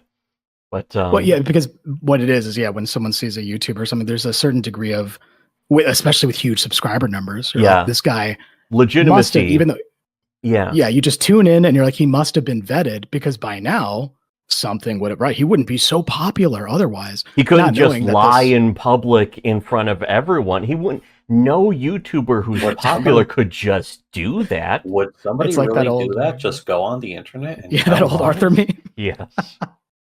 But you see, now you need to extend the legendary wisdom of Arthur. Right, but it's like it should be extended more than just the internet. It's like, you think someone would just lie in history textbooks? Yeah, someone would exactly. just lie in the news? It's like, it's yes, actually. Lie in an official textbook that we're showing to millions of kids across the entire country, so there's no escaping it. Yeah. The only way to escape it would be to deprogram yourself over the course of decades. Would history just be a lie agreed upon or something? What's up with that? Napoleon? Yeah, but the thing is, people have this like view of the offstage world perspective being flippant and like, was it callous and like, oh, nothing's real? Not at all. Not at all. In fact, quite the opposite. I'm not a conspiracy theorist. I'm a media analyst. Mm-hmm. So if some of these biggest stories are indeed fiction, like as real as Terminator 2, right? pre-filmed with actors and stuff.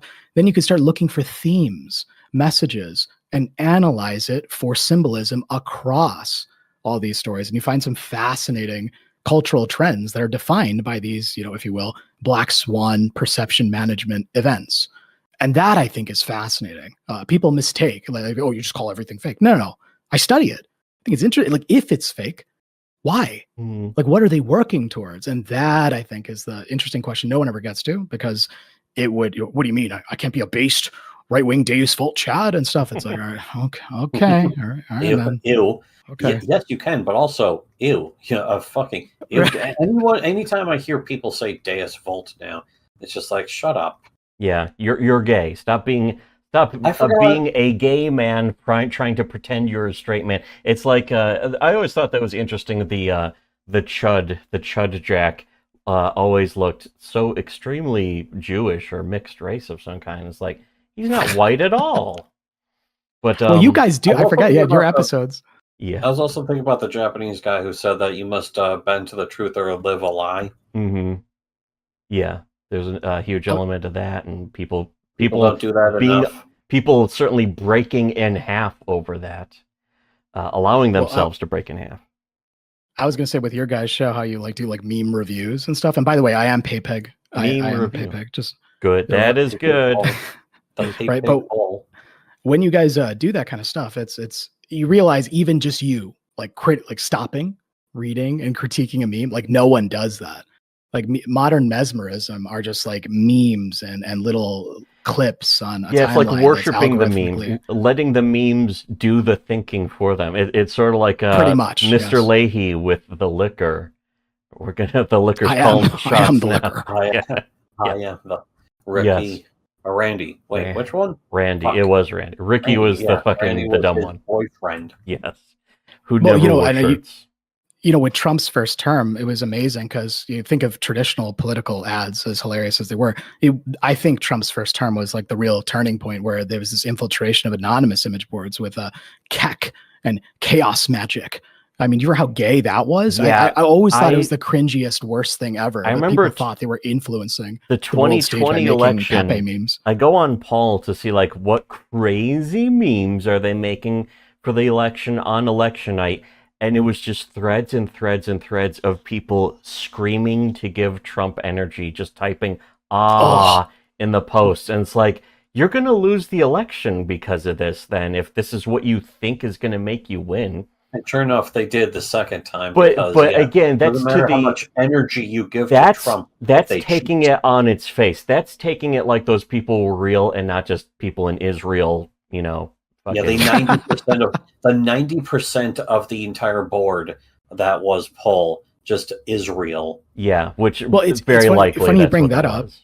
When it comes to the world stage, I always like using the magic show analogy. It's like, magicians, they also have audience plants who will cheer and gasp while the trick is being done, and then just as a chain reaction effect. There is no depth a magician will sink to, and once you realize that, it's like, oh, okay. In fact, the magicians who just admit that, I was like, yeah, the whole thing is supposed to be, it's just to trick you. It's to fucking, that's why I always liked Amazing Jonathan, is that if I can just have a firework go off on the side of the stage and very quickly grab something and be like, oh, look, it was magic. Just completely fake. It was fucking... Oh, yeah, bending the spoon, that's right. Already it begins. A slight angle there. It'll happen more and more. Don't miss it. Don't take your eyes off the spoon. Oh, there it goes. Look, there. A giant bang would go off on the side, and then he was going to bend the spoon with his mind, and then he would just grab it and just watch twist it carefully, and he's just standing there making everyone watch it. I'm not touching it. He's just holding the spoon out. Then all of a sudden, the very edge of the stage, some fucking firecracker or something. Yeah, an M80 goes off. Yeah. And then he just very quickly just bends the spoon and goes, look, I bent it with my mind. Just fucking completely bullshit. Which, him and Penn and Teller too, they would fucking show through. Not to give too much credit. I always did kind of like Penn and Teller anyways. Because, again, part of their bit was like, the whole thing is fake. Magic is fake.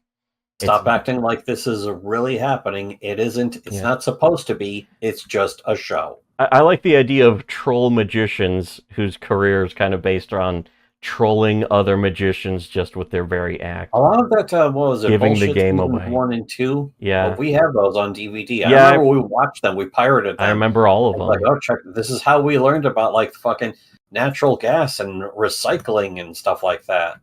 Yeah, it was sort of a good beginning primer for skepticism. It was perfect for the 2000s, I think. It But maybe aged badly.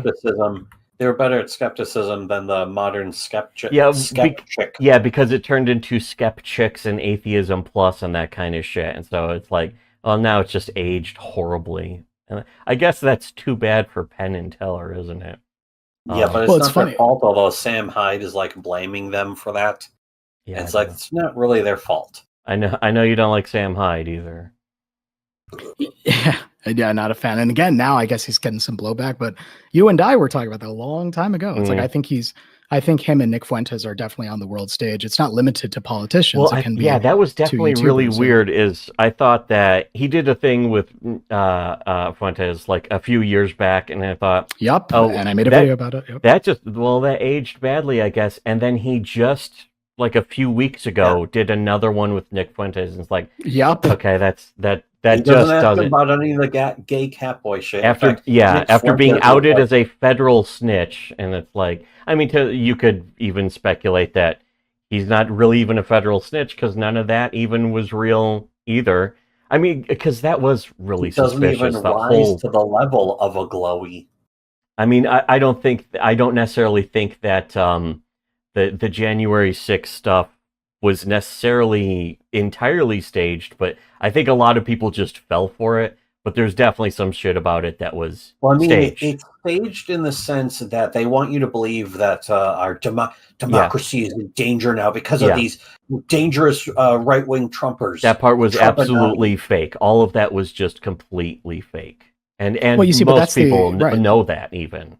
But that's the analysis of it. And I'm not saying it's all fake. Like I actually know someone who attended the rally. But more than that, if you're interested in this, if you search like Woo's News, everything wrong with the Capitol riots, you'll find that the rally attendees are completely separate from what happened at the Capitol. And the cameras that were there, some of the events were even pre-recorded and stuff. And you have some people screaming like they're actors. And so it's fascinating. You know, if you look into that, that's a lot of that shit. Basically, the entire like Biden presidency was kind of like it was very performative, and of course they have total control of the media. Nobody can tell me that Biden wouldn't do shit like that. Yeah, don't try and Biden can never sink to that level. Yeah, he would. I still remember as a teenager, this is what opened my mind to the world stage really young, early YouTube. We're talking like early conspiracy theory videos. I remember they had one, this is a conspiracy video that like, took me by surprise because it wasn't the traditional stuff.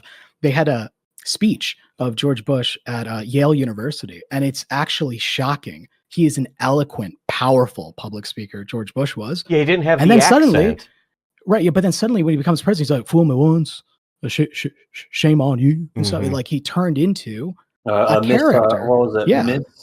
Misunderestimated was one of the big ones. Yeah. Right. And then he was saying stupid stuff every week, and it was such perfect fodder for the entertainment system.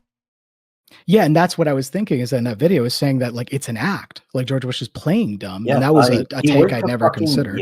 Yeah. Right, and then same thing with Biden. Like I think him playing the Uncle Joe, I can't Sleepy my Joe, mom and so like Sleepy Joe, right? Like all of that is Sleepy Joe, fake, but performative. Biden, that was definitely all performative his whole life, but also at the same time, Biden, I think he did really have fucking dementia. So he kind of gets the pass for that. He popped out of dementia instantaneously when he needed to, and then back in. And I mean, you could say that they just gave him the right meds or something. Who knows? He was probably. I mean, they were carefully curating everything he said and did for the entire 4 years he was president, because he wasn't really president. President Autopen, that's what they're calling him now. Yeah, I can understand the idea that the whole thing was just kayfabe. It was like the wrestling match. He was just really dedicated to the character of Sleepy Joe, where he was actually doing it. The idea, though, that people are like, no, Biden is a great president. He was really good. I'd vote for him. That kind of shit. That's like so many levels down, again, like we would say, so many levels beneath NPC. It's like, how can you not even fall for the kayfabe, but for even the fake level underneath the kayfabe where it's obviously fucking fake? It's well, just... you know, because the main thing, when I, unfortunately, you know, with my take on 713, people lump me in with libtards. A lot of libtards also, what is it, are against that event being real, but fake. They're dumb. And by the way, and they're dumb because they think the fireman, he died and stuff. So they have a just twisted, warped, wrong worldview. And they think that it was faked to win votes. So you see that they have a completely wrong like worldview. A staged assassination. You're saying though that no, there wasn't even a shooting or any deaths or anything. No, it was all. It was as real. Like, okay, someone died, right? Cool. I saw people die in Law and Order. I don't think they actually died, right? So you catch my. That's what I'm trying to say. But I don't think that event was to win votes, right? But like, we live in a world stage system where it's like it's about if candidates are selected rather than elected, they need to have propaganda films like, you know, Sound of Freedom and others, and fake news events like that to trick people into thinking that you actually selected this, right? Mm-hmm. So if the candidates are already selected in advance, not elected, if they're selected in advance, that's the point of this media. Noam Chomsky talked about that a lot too in his book, Manufacturing Consent. It's about that. It's already going to happen. So the point of all this media propaganda, if you will, is to make people think that it's organic and real. We think of propaganda as like the triumph of the will, black and white neo-Nazi. Just Nazi propaganda film and stuff. It's gotten way more sophisticated. Yeah, classic stuff. Right? The classic, right? The classic Nazis, not the neo-Nazis. Not the neo-Nazis. People don't think they're even being propagandized now, though. Mm-hmm. That's the real danger. Is that, and that was always the point of propaganda, is to make it not look like you're being inculcated or brainwashed. Yeah, no, because you know, the father of propaganda, Edward Bernays, in his family line is the co-founder of Netflix, and Edward Bernays is the nephew of Sigmund Freud, and you think about how long the science of propaganda has evolved. There were some other connections with the people who founded Netflix too, with some other stuff. I forgot what it was though.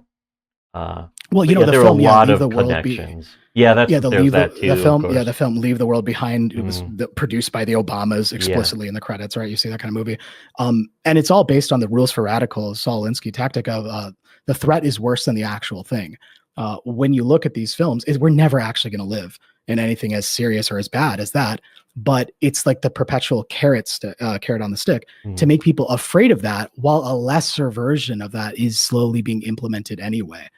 So we'll never actually live in Judge Dredd, or, you know, we're not going to live in it. But similar, I'd rather live in Judge Dredd. It would be cooler, wouldn't it? You're right. Nothing more action packed. Right? Drugs everywhere. Just most people just getting away with murder. I would love to have a drug called slow-mo.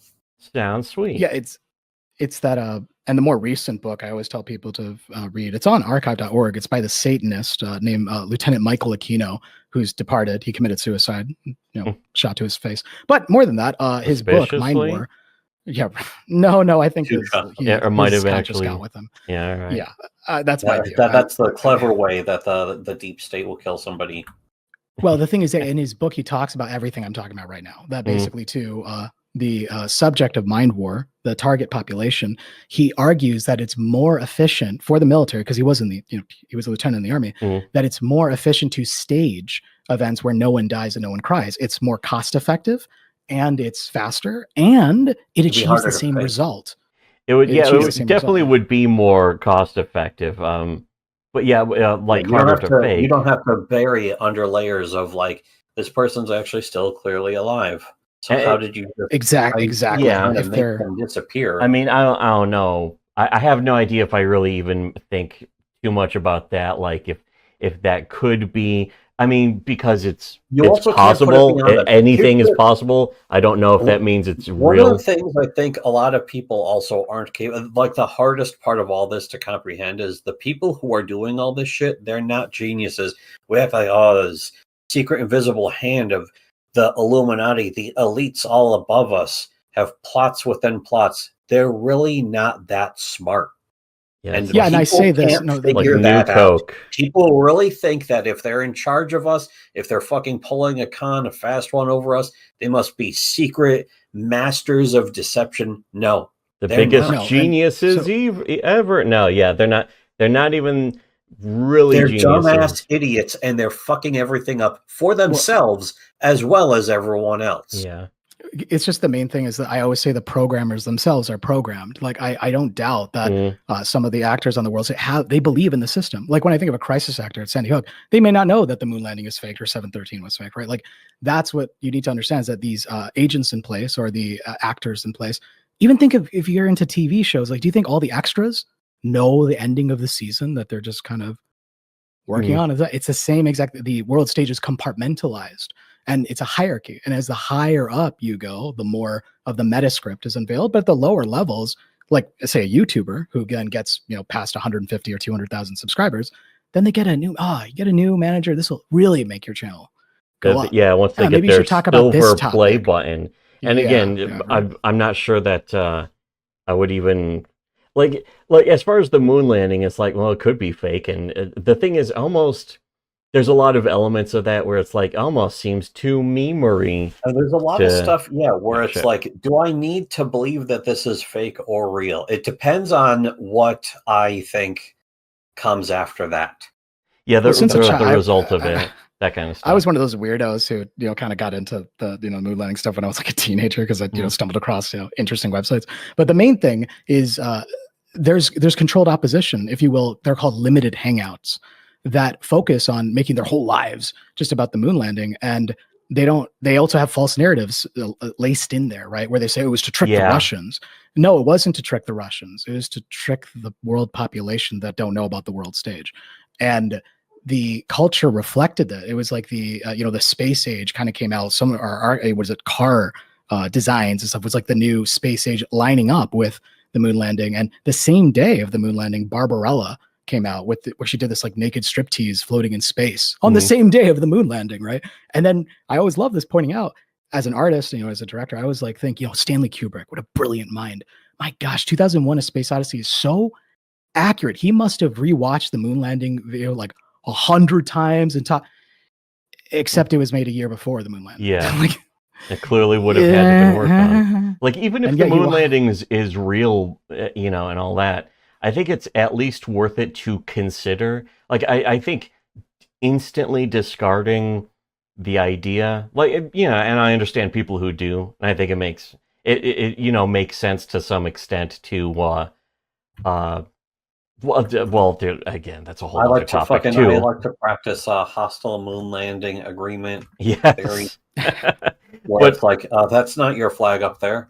Yeah, exactly. But that pisses them off. Yeah. The fact that it pisses them off is the reason why. Could that be even more important than the actual moon landing or the moon landing being faked? I don't know, but perhaps. or Neil deGrasse Tyson on Joe Rogan be like, you can calculate the amount of fuel that they went there and see that it's the exact distance to go to and from the moon. I'm like, whoa, some solid evidence. They did it. This explains everything. Yeah, I mean, he's like almost a perfect, smart seeming, useful idiot. That that certainly lends to the whole.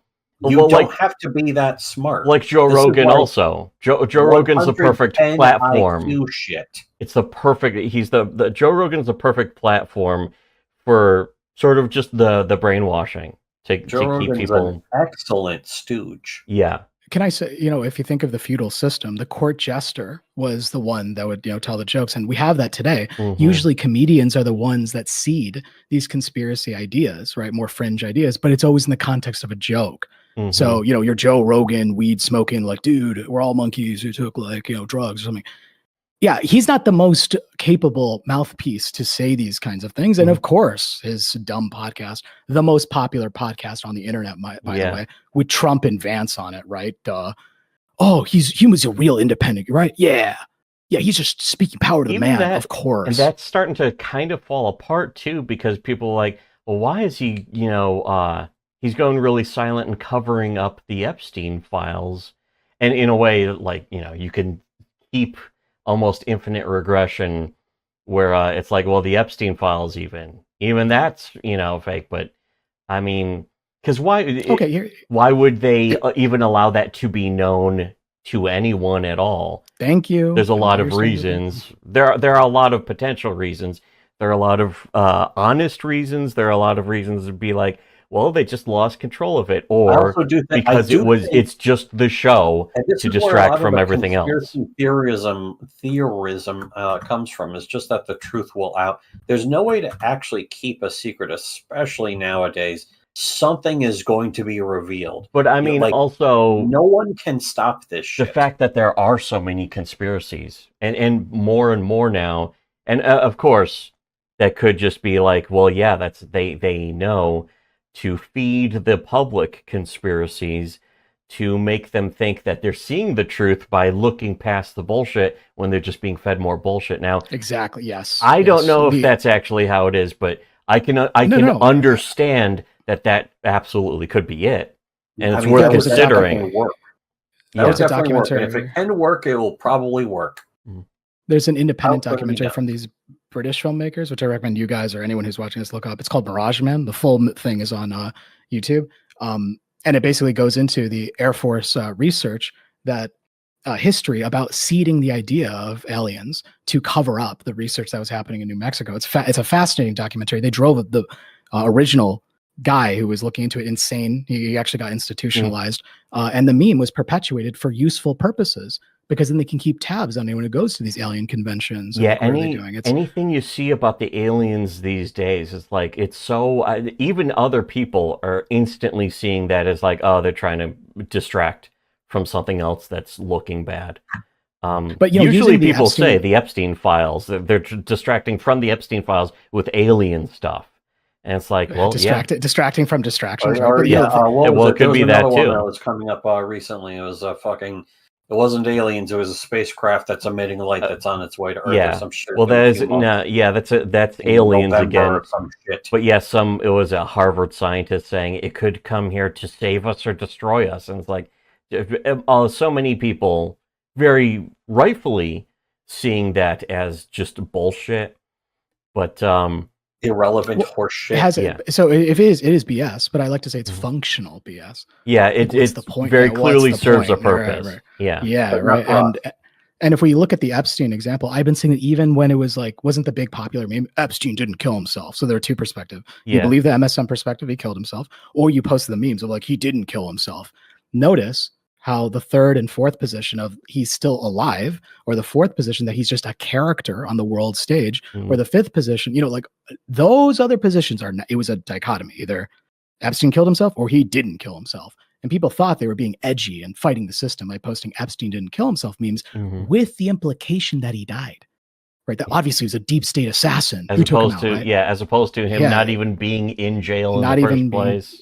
Him not being dead or him being a character. Yeah, those. I can believe he got arrested, and I can also believe that I don't know, the body double or whatever the fuck, however the fuck it is, they found a core. I mean, let's face it, I didn't look into the case myself, so I don't know. Well, we did actually technically write the not only a comic but the first ever comic that was both simultaneously about Epstein being killed, not that Epstein didn't kill himself, but also that at the same time Epstein was also still alive.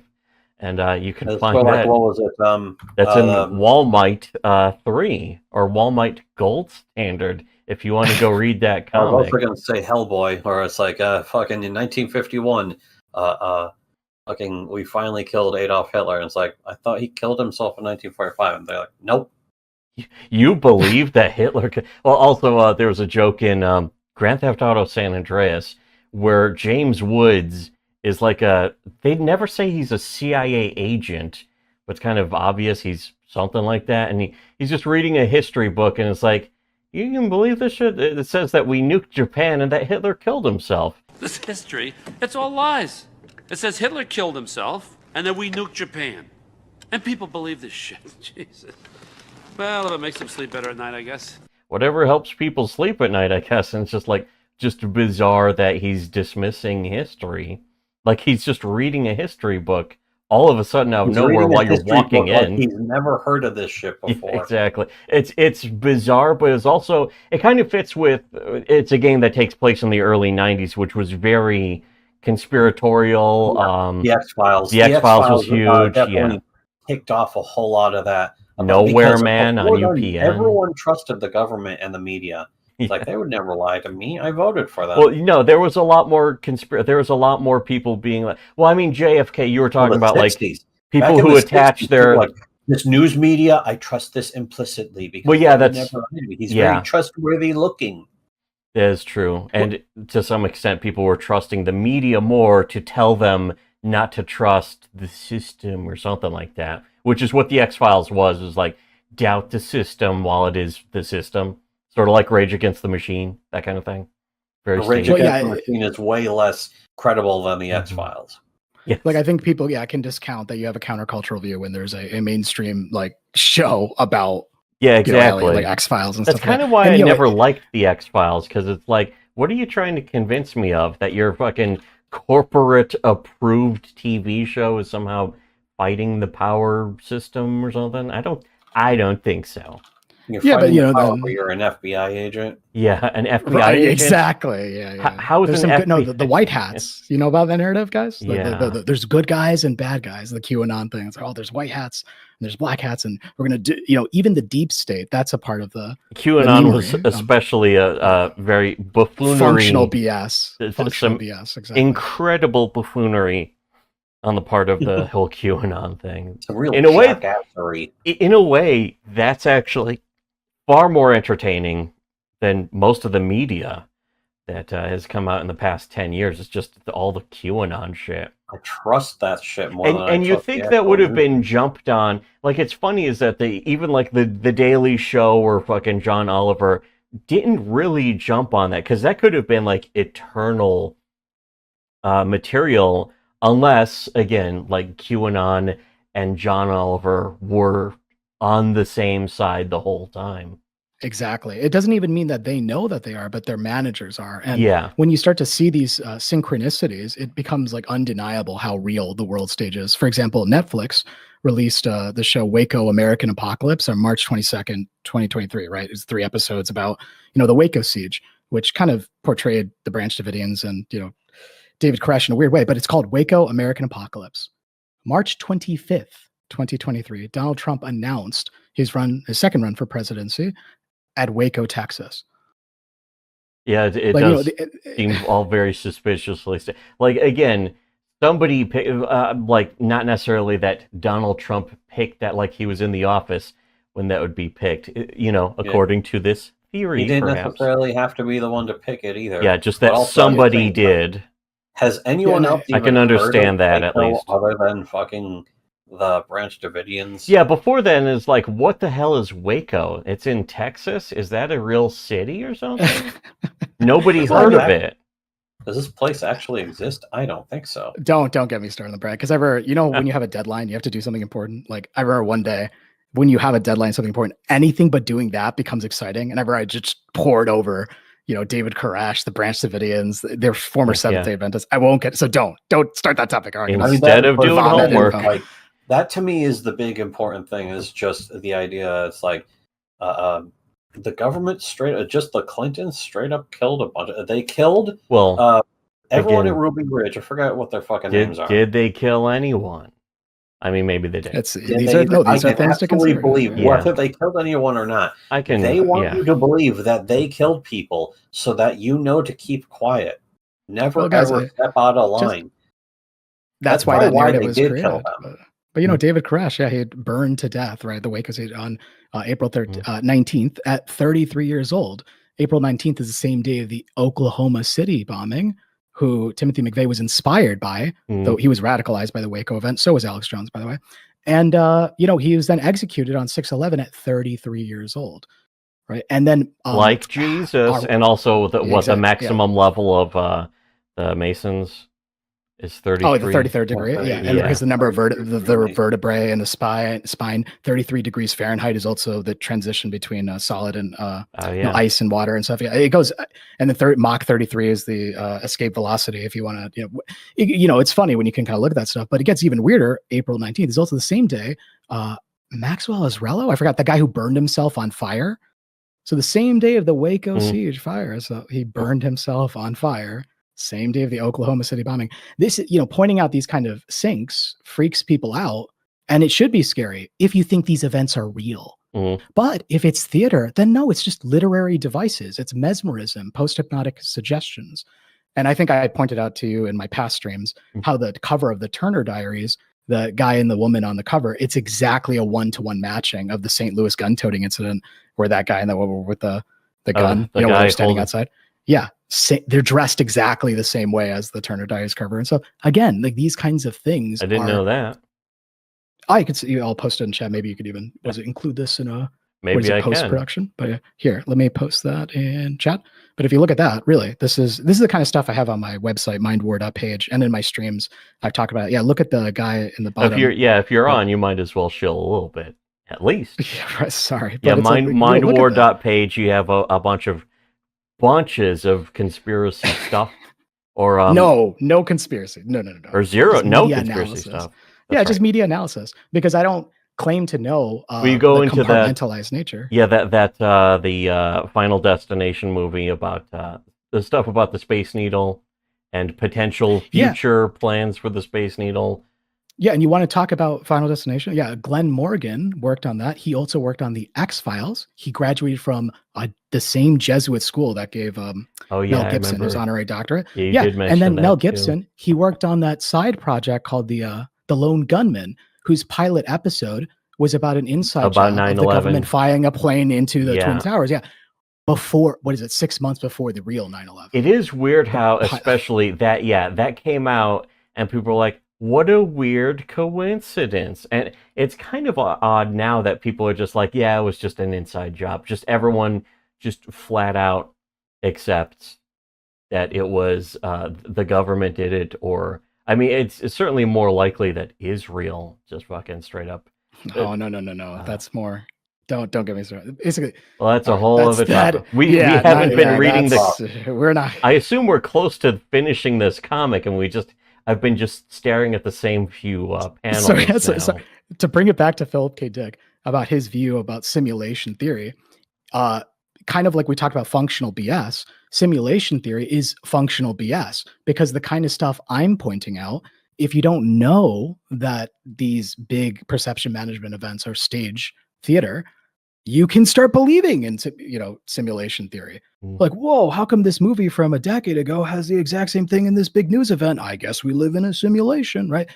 That is more functional BS. So don't, if anyone is listening, don't ever say I don't call everything fake. I never do, never will. I'm just pointing out the things that people take for granted as true as being fake. Well, yeah, what you were talking about is that it's about getting people accustomed to just instantly sort of snap believing everything they see on the or accepting it in the same way that they would accept a movie or accept the media or accept the news, or just accepting something they see on the screen. Yeah, it's priming you to react and not think. Right. Yeah. So if you react and not think, the reactions are genuine. I can understand that too. That at least does make sense. Whether people believe it or not, I think that's still, at least there's definitely logic to that. If we could erase emotion and just live with perfect logic, maybe. Like Vulcans. Transfer our minds into computers, and I'll have robot arms and stuff. Like in my favorite webcomic, fucking Dresden Kodak. Oh, just such a great comic that I haven't read for 10 years now because I can't stand these fucking webcomics. People are like, when are you going to review this webcomics? Like, I don't want to read any webcomics anymore. I don't even like read the good ones. Why do you people seem to think that we like webcomics? Yeah, what's wrong with everyone? Stop implying that we like webcomics. Not in the name, it would be pretty clear, right? But yeah. There's certainly a huge implication there, but because of the implication, yes. Anyways, okay, so the panel, Philip K. Dick coming in, his son sort of in a big basket or something, with his wife there. The caption says, I leaped up. Tess was in the other room changing Christopher. I walked in and said, Tess, he's got a birth defect and it's going to kill him. We got to get him to a doctor. Because, of course, a Beatles song told him. Not even backwards, just the Beatles song just told him. The next panel is like he's holding his son while his wife calls doctor. Caption says, I was so upset I couldn't even drive, so she called the doctor and said it was an emergency. The next one, he's sitting while his wife's holding the child. Caption says, she came back an hour later and said she came back an hour later and she was absolutely ashen. She said, he does have a right hernia and it is down in the scrotal sac. I've got the name of a surgeon. The doctor says he should have surgery immediately. The next panel, them with it's Philip K. Dick kind of looks like Orson Welles in this, and the doctor looks exactly like R. Crumb. And the caption says, "We took him into the surgeons the next day, and scheduled surgery immediately. The surgeon said your baby could have died any time." And this next panel, is this the last panel? I don't know. But he looks, Philip K. Dick looking kind of even more like Orson Welles. And he's looking at the door and the stuff, and it kind of looks like fire is coming up the door and the walls. And the caption says, but that was only one thing that happened. There were lots of others.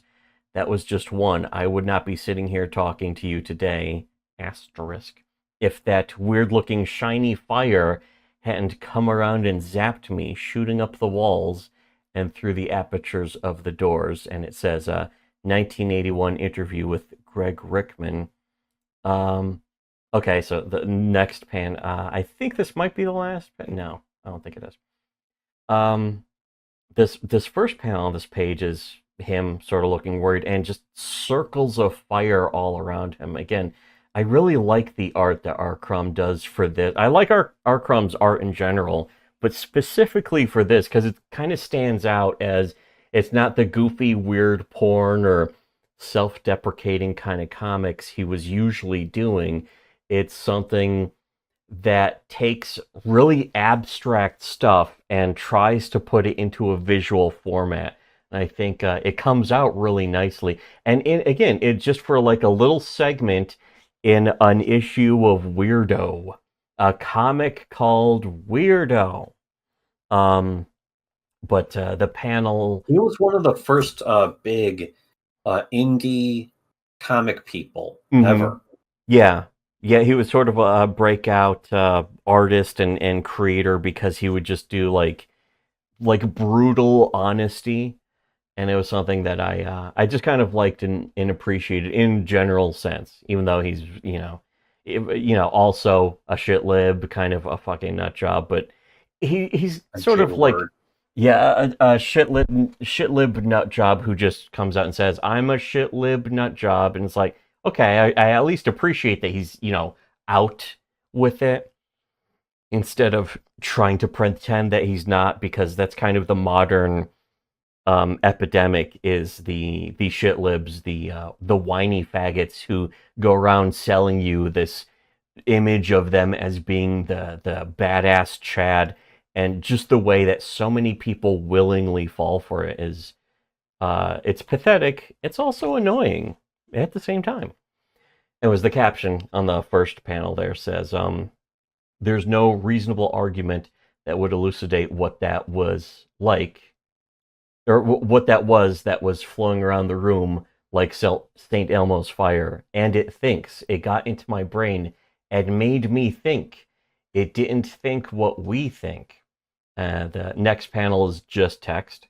It says, I was looking at my notes. It's over 7 years later, and I'm still taking notes in an effort to understand. It's no wonder that the exegesis was so long. 7 years of just constantly probably scribbling every single attempt to, comprehend what might have been just, like a random out of nowhere acid flashback drug trip, or perhaps he was truly seeing beyond the beyond. Seeing into the mind of God. Yes. He must have somehow found a way to subscribe to our Subscribe Star.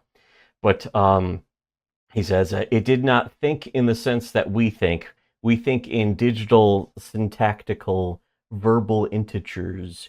It did not think in verbal terms. It thought pure concepts without words. Oh, that's basically like our videos too, then.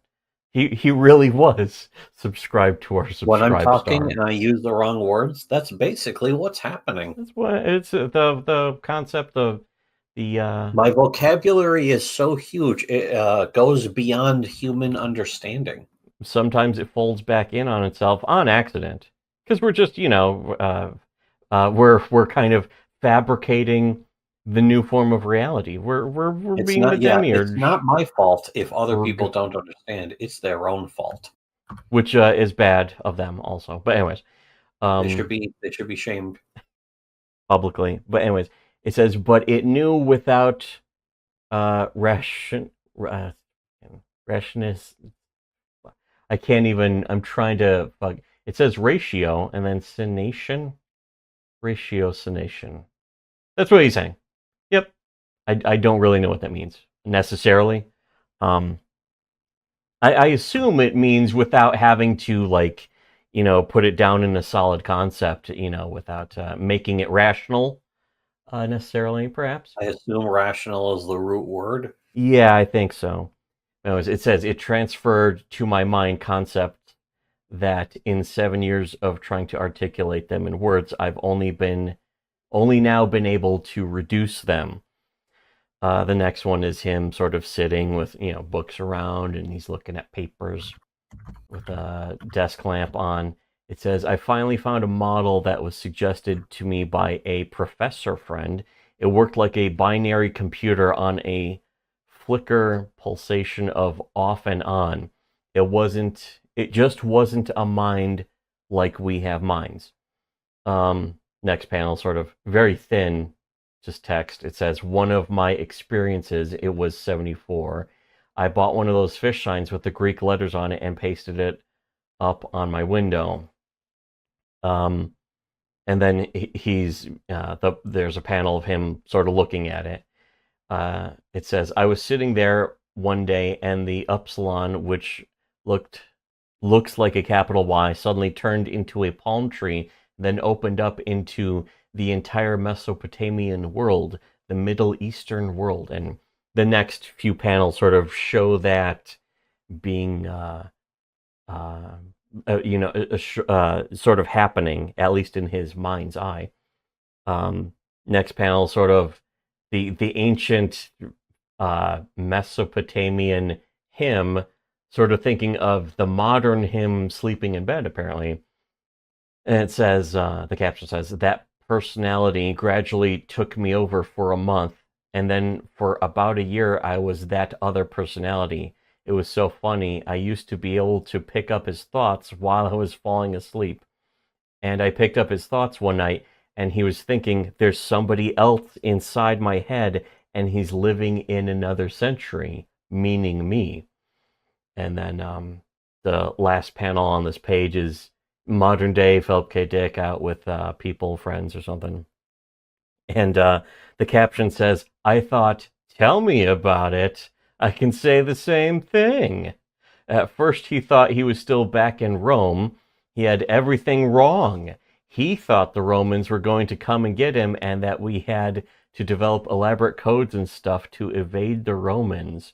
Apparently this was something that Philip K. Dick is saying that in the modern day, he thought he was in Rome at that exact time and had to evade Romans while walking around California and shit. The next page, Philip K. Dick with either his lady friend or his wife. His fucking lady friend. Or his wife, whatever. Caption says, he tried to work this out with Tess, and she kept saying, but there are no Romans. Rome has been gone for 1,600 years. But then again, wait, the empire never died. The empire never ended. The next panel is kind of like a funny, cute, also an interesting silhouette in the background. Kind of looks like some kind of temple or I don't know. Like St. Peter's Basilica or the Capitol, yeah. Yeah, exactly.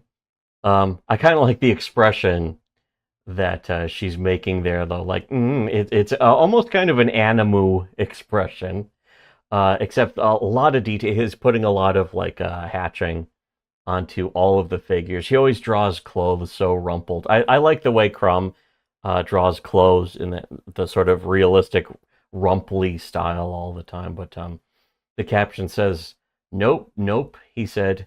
"Now when I put my finger on a button of my shirt, it means that we're in the presence of a button-down mind and we can't talk." That is pure druggy logic, too. It's like, we can't talk with the people. There's a CIA agent behind me, so I'm going to tap... Remember, we never talked. I'm going to tap my left wrist, not once, not twice, but thrice.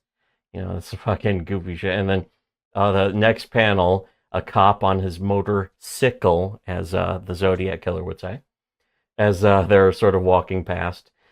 Caption says, "He had the sense of a regime that was murderous, not just oppressive." Again, fucking very, very hippy-dippy.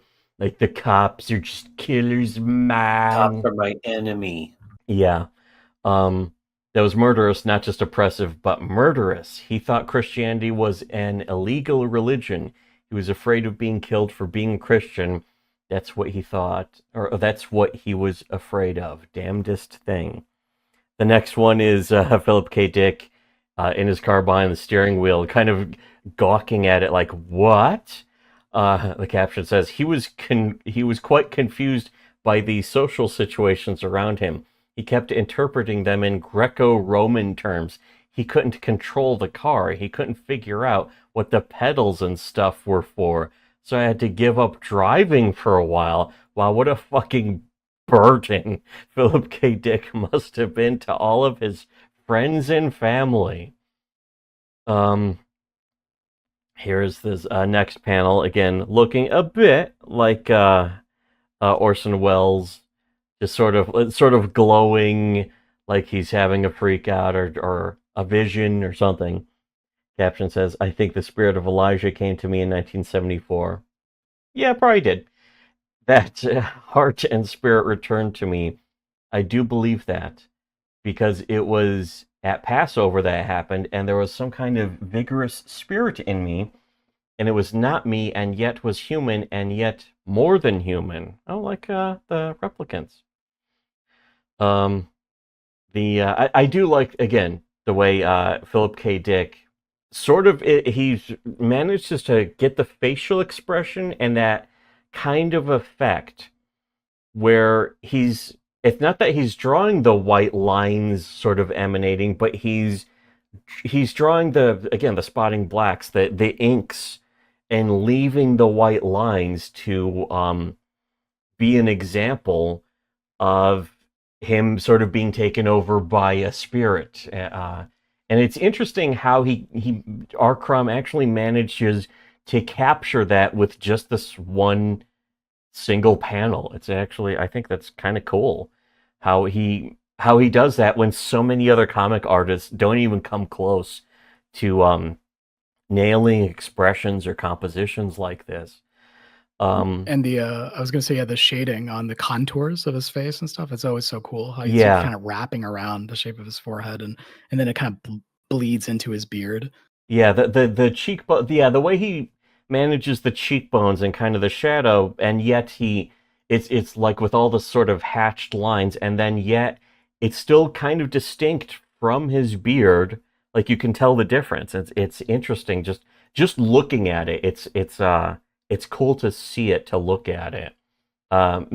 That's one thing about comics that really gets underrated, is sometimes it's very simple in concept, but complicated, but at the same time makes it like more fun to read. It was the same for like Calvin and Hobbes. It's just that simple, appealing style just made it so much more readable. It's similar to Frank Miller. Frank Miller, he drew the 300. Yeah. He's not an incredible artist, but his art is like perfect. Yeah, he has a great understanding of the stuff he wants to draw when he draws it. Sin City also I really loved his work, the actual artwork in Sin City, which is... Did he draw Batman, the fucking... he did Dark Holy Knight? Terror. He did Holy Terror. I did Holy Terror. I think he did Strikes Again and Dark Knight Returns, but he did not do Year One, because there was David Mazzucchelli who did Asterios Polyp, which is another comic that I really enjoyed. That's one where he was almost Asterios Polyp is almost like a great artist showing off how he can just fucking really play with the medium.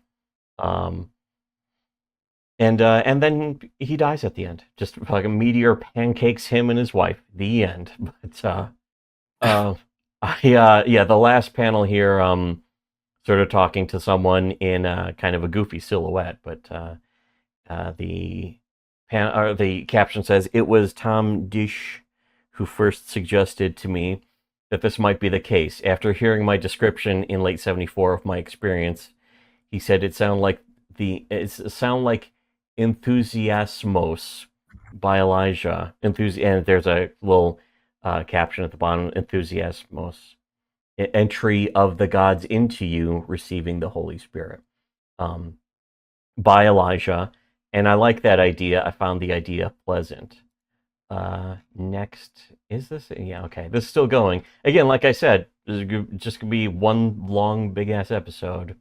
Second to last page, yeah. Okay, that's good then. Finally, we're getting there. So here's another interesting composition. This panel is him sort of in a dark foreground, and behind him, I think, is supposed to be Elijah. Very light. It's a lighter sort of pen work with again that sort of glow, a weird fiery kind of effect. Almost it's weird. I don't think this is intentional, but there's a bit of a sinister tint with the dark, the spotting blacks, the shadow inking, kind of snaky and slither. But I think it's supposed to just look like a glowing fire around them. It's not. I don't think it's supposed to, either intentionally or even unintentionally, supposed to look sinister. But again, this is Philip K. Dick thinking that Elijah entered his body. But the caption says, if it's this panel, it looks all. It actually in the next panel says same as receiving the Holy Spirit's. Mm-hmm. So it could be the light. It's the light of knowledge. Yeah, that's away the darkness. Yeah, and again, that is an interesting composition visually. Like Especially since this is all black and white. Yeah, exactly. And it goes to There's no show color. you don't need color to really tell a story visually in an interesting way. R. Crumb nails this in a way that, like, not a single person in Comicsgate or Rippaverse or whatever could ever be capable of in a Especially trillion, Comicsgate. more Especially billion years. Cyberfrog. Yeah. Cyberfrog as a character just does not work in black and white. It cannot work. Doesn't even work in color. That's even worse. But at least color disguises the many deficiencies. Yes, which is the point of coloring that. It's also why EVS doesn't color. He also is a gay faggot. That's not good. He's a gay homosexual faggot. Plus, he's fucking gay. Plus, he's fucking gay. Anyways, the first caption for the first panel there says, "It's believed that the spirit of Elijah returns to Earth periodically to infuse itself into human beings," and I kind of like that idea. It's sort of, meaningful to me. I'm sure it is. He looks a little bit like George W. Bush in that first panel, too. Just a little bit. The second panel, him sitting at his desk thinking again.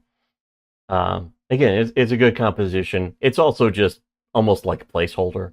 But the second caption says, "It's the same as receiving the Holy Spirits. I suppose it could be that.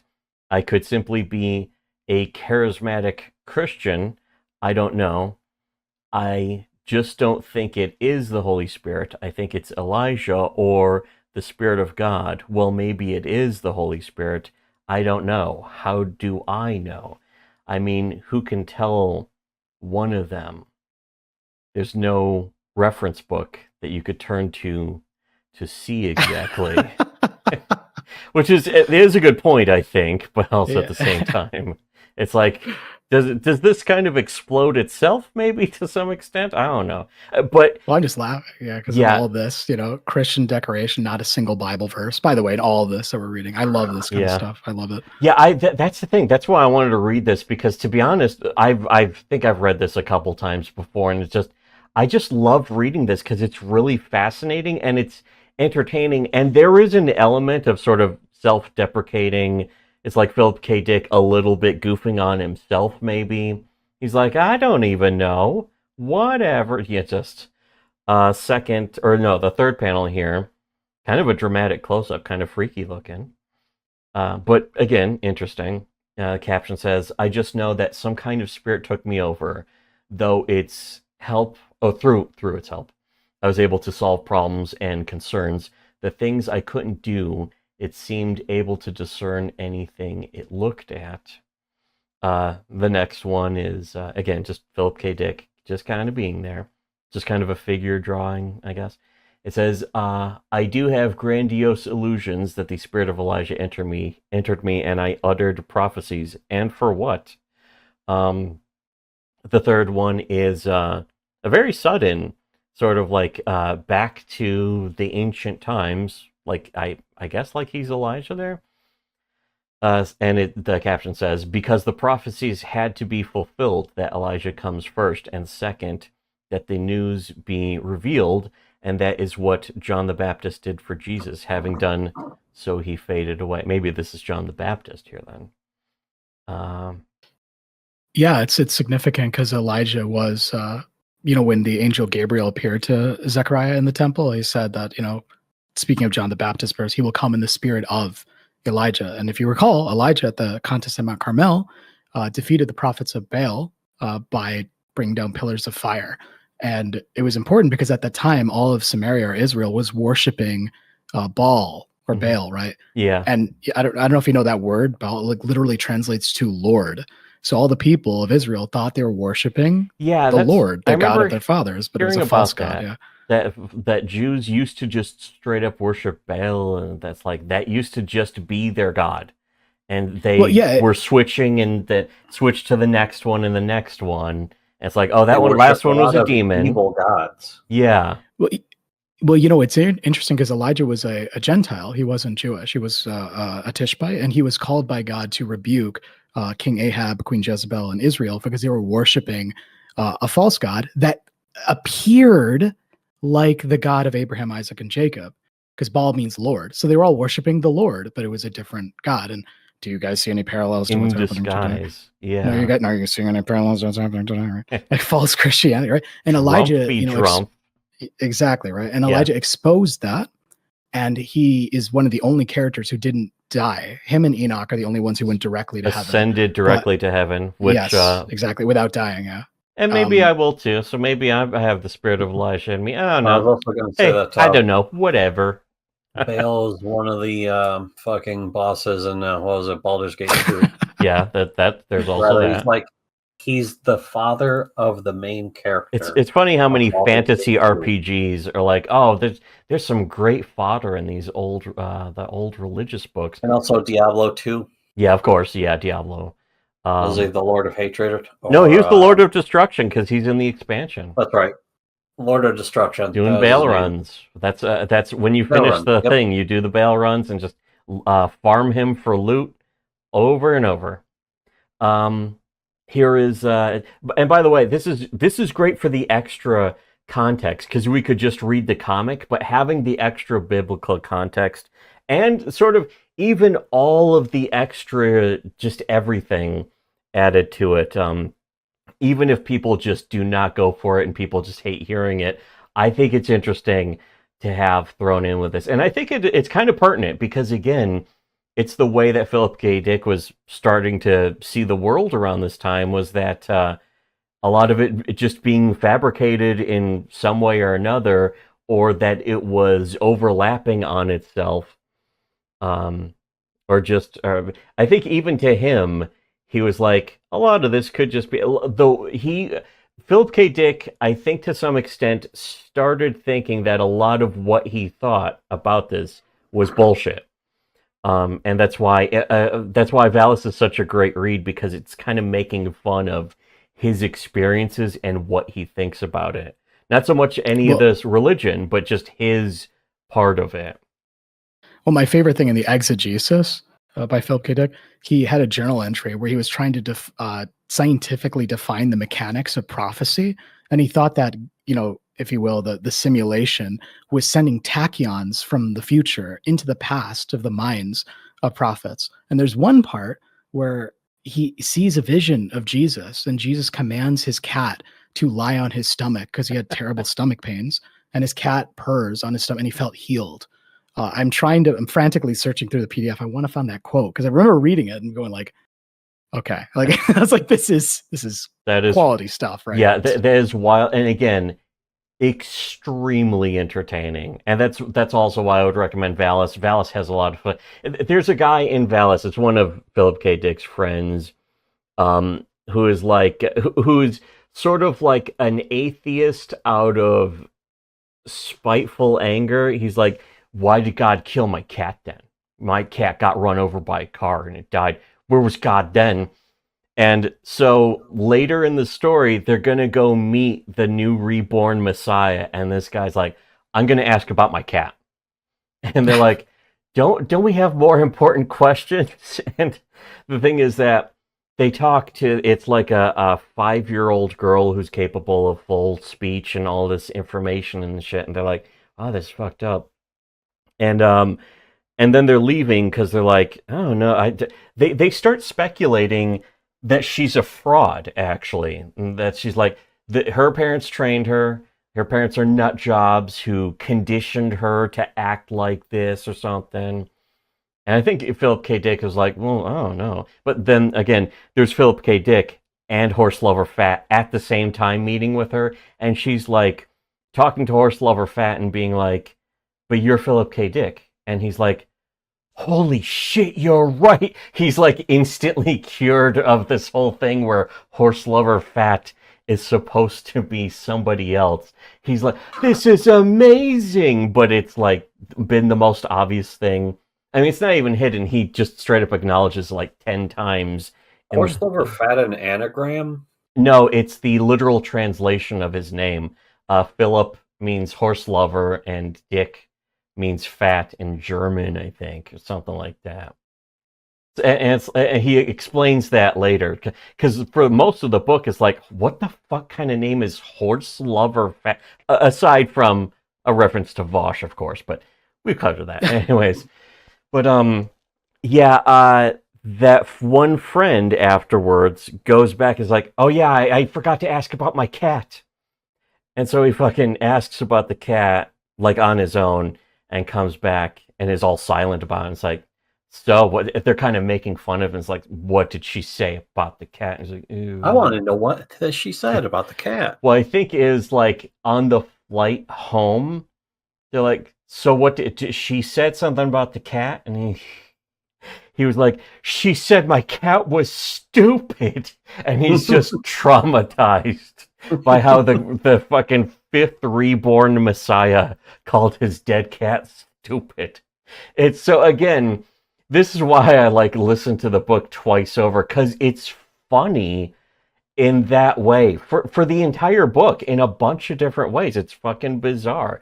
So I really loved it, and it made me want to read this comic again because it's a lot about this stuff. So I guess for everyone out there, you don't have to read this comic because now we've gone through most of it. But I still highly recommend Valis. I don't know if I could recommend the Exegesis, considering that I had no idea it was even that long, but it makes sense that it's that long. I'm trying to remember because I haven't listened to or read this book, but I'm trying to remember what other movies. There's Minority Report. There's Blade Runner, Total Recall, Screamers, actually, which was a good movie too. which underrated movie. Most people don't remember it. Yeah, exists, because though. it looked like just some kind of shitty slasher movie where it's like, oh, buzzsaw, robot monsters are killing some people. And turns out it's not about any of that shit. It's like, huh, what? And it's like, it's based off a Philip K. Dick book, and it's about like, it's kind remember of. though, there was some other thing, and I know that Spielberg, because I mean Spielberg, obviously he adapted a couple of Philip K. Dick things. Well, yeah, Minority Report, yeah. That's the primary one. Oh, and the other one, most importantly, was the classic Philip K. Dick novel, Ready Player One, my favorite of all of them. Classic. I'm trying to remember. There's a few other movies. Yeah, I don't. Nothing's A lot come of to other mind. movies, in fact, I think, but I can't remember them. Yeah, it's funny how easily they become fodder, but only like decades later when I guess people either understand them better or figure out how to make it filmable. I want to drive the chips up to Mom's. Oh, okay. Well, you can do that. Here, we're almost done then. The bear is sticky with honey. The bear is sticky with If honey. we're going to leave our audience with anything, it's that the bear is sticky with honey. I love, again, I'm thinking about the previous page.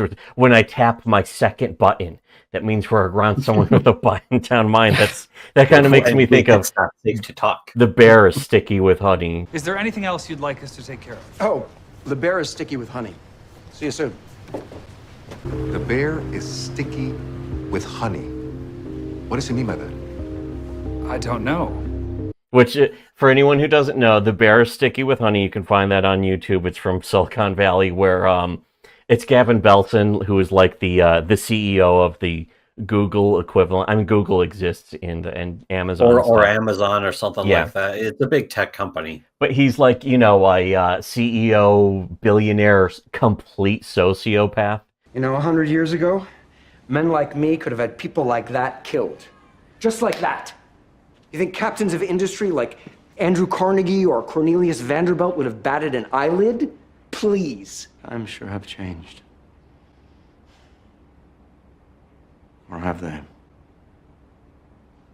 And he's constantly just giving people insane orders and shit, but he's going to do some big presentation, and he has one of those bears that has the honey in it and squeezing it into his tea, and he's sort of like touching it like, hey, what the fuck?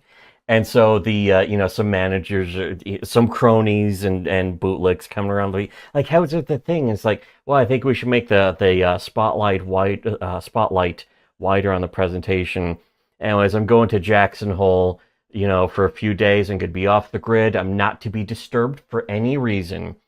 And they're like, okay, is there anything else you need? And he gets into the car, says, oh yeah, and the bear is sticky with honey. And then drives off, and they're all standing around going, what does he mean by that? Well, Gavin speaks in parables. I think what Gavin is saying is, consider the bear.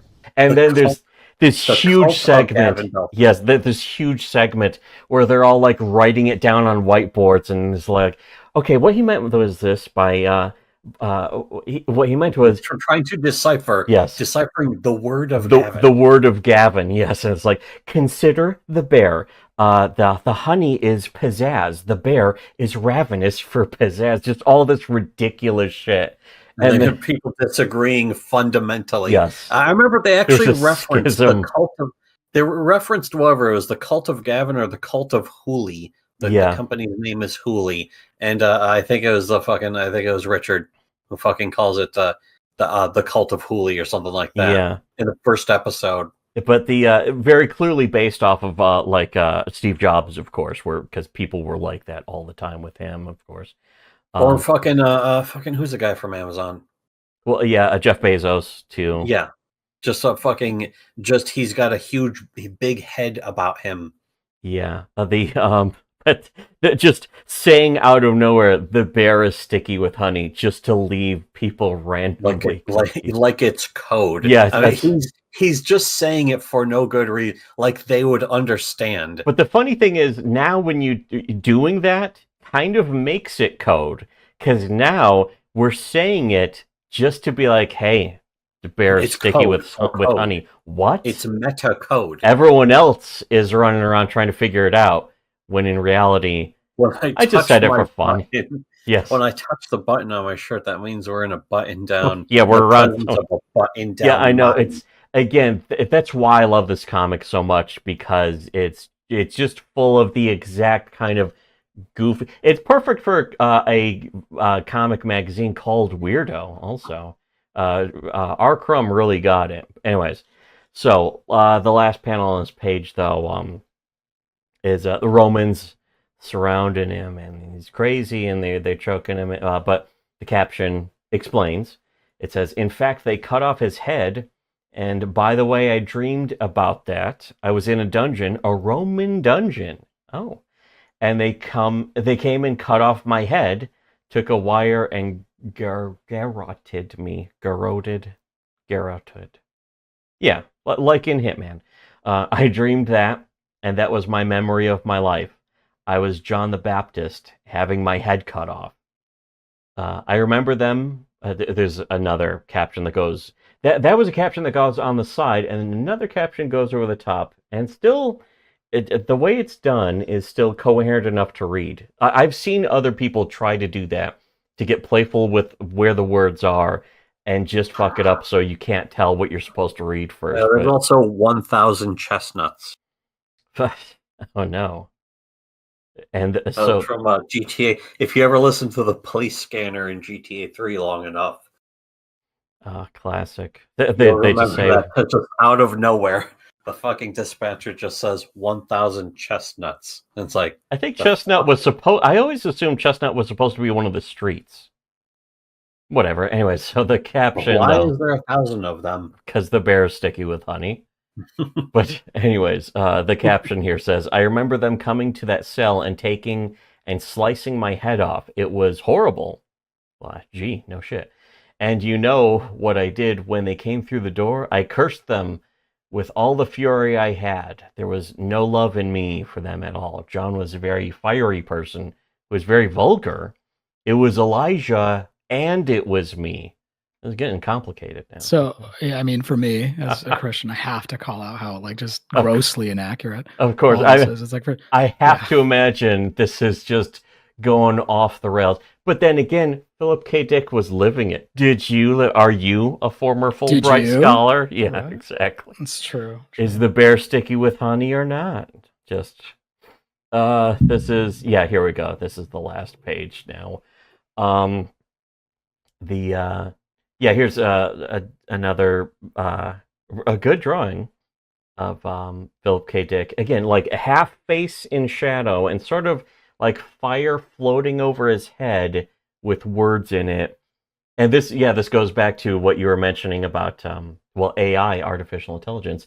The caption says, "The voice that I heard that I call the AI voice, artificial intelligence, is the voice that Elijah heard, the still, small voice, the little murmuring voice. It spoke in a feminine voice. I heard it say, 'The time you've waited for is come. Your work is complete. The final world is here. He has been transplanted, and he is alive.'" Again, this ties in very directly, of course, with the plot of Valis, which, again, even though Philip K. Dick is saying all this stuff is happening to him, Valis is still a fictional novel and does not pretend to be otherwise, which is bizarre. 'Cause that kind of reminds me in a way of like, not being John Malkovich, but specifically adaptation, where that was like the true story of trying to turn this book into a movie, and it turns into not only fiction, but like schlock fucking thriller fiction where is it John LaRoche, I think, was the crazy plants guy. At the end, he gets eaten by a fucking alligator, and in real life, he's like, "I never got eaten by an alligator," because it's, again, the point of the movie is that Hollywood just takes, a real life story and turns it into complete fucking bullshit. It's kind of a condemnation of Aaron Sorkin, if anything. Even though Aaron Sorkin is a great writer, but still. People felt that way about our Braveheart, the entire story of Braveheart. We watched Braveheart on movie night last year, I think. Yeah, yes. And that was fun. Movie is almost entirely fiction. Yeah.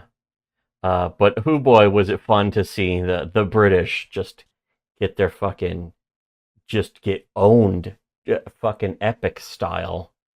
Big Chungus arena. Speaking of Chungus, here's the next panel is him reading the I Ching with is there a beer next to him and then some paper and his cat though, the cat that did not get run over by a car, I think.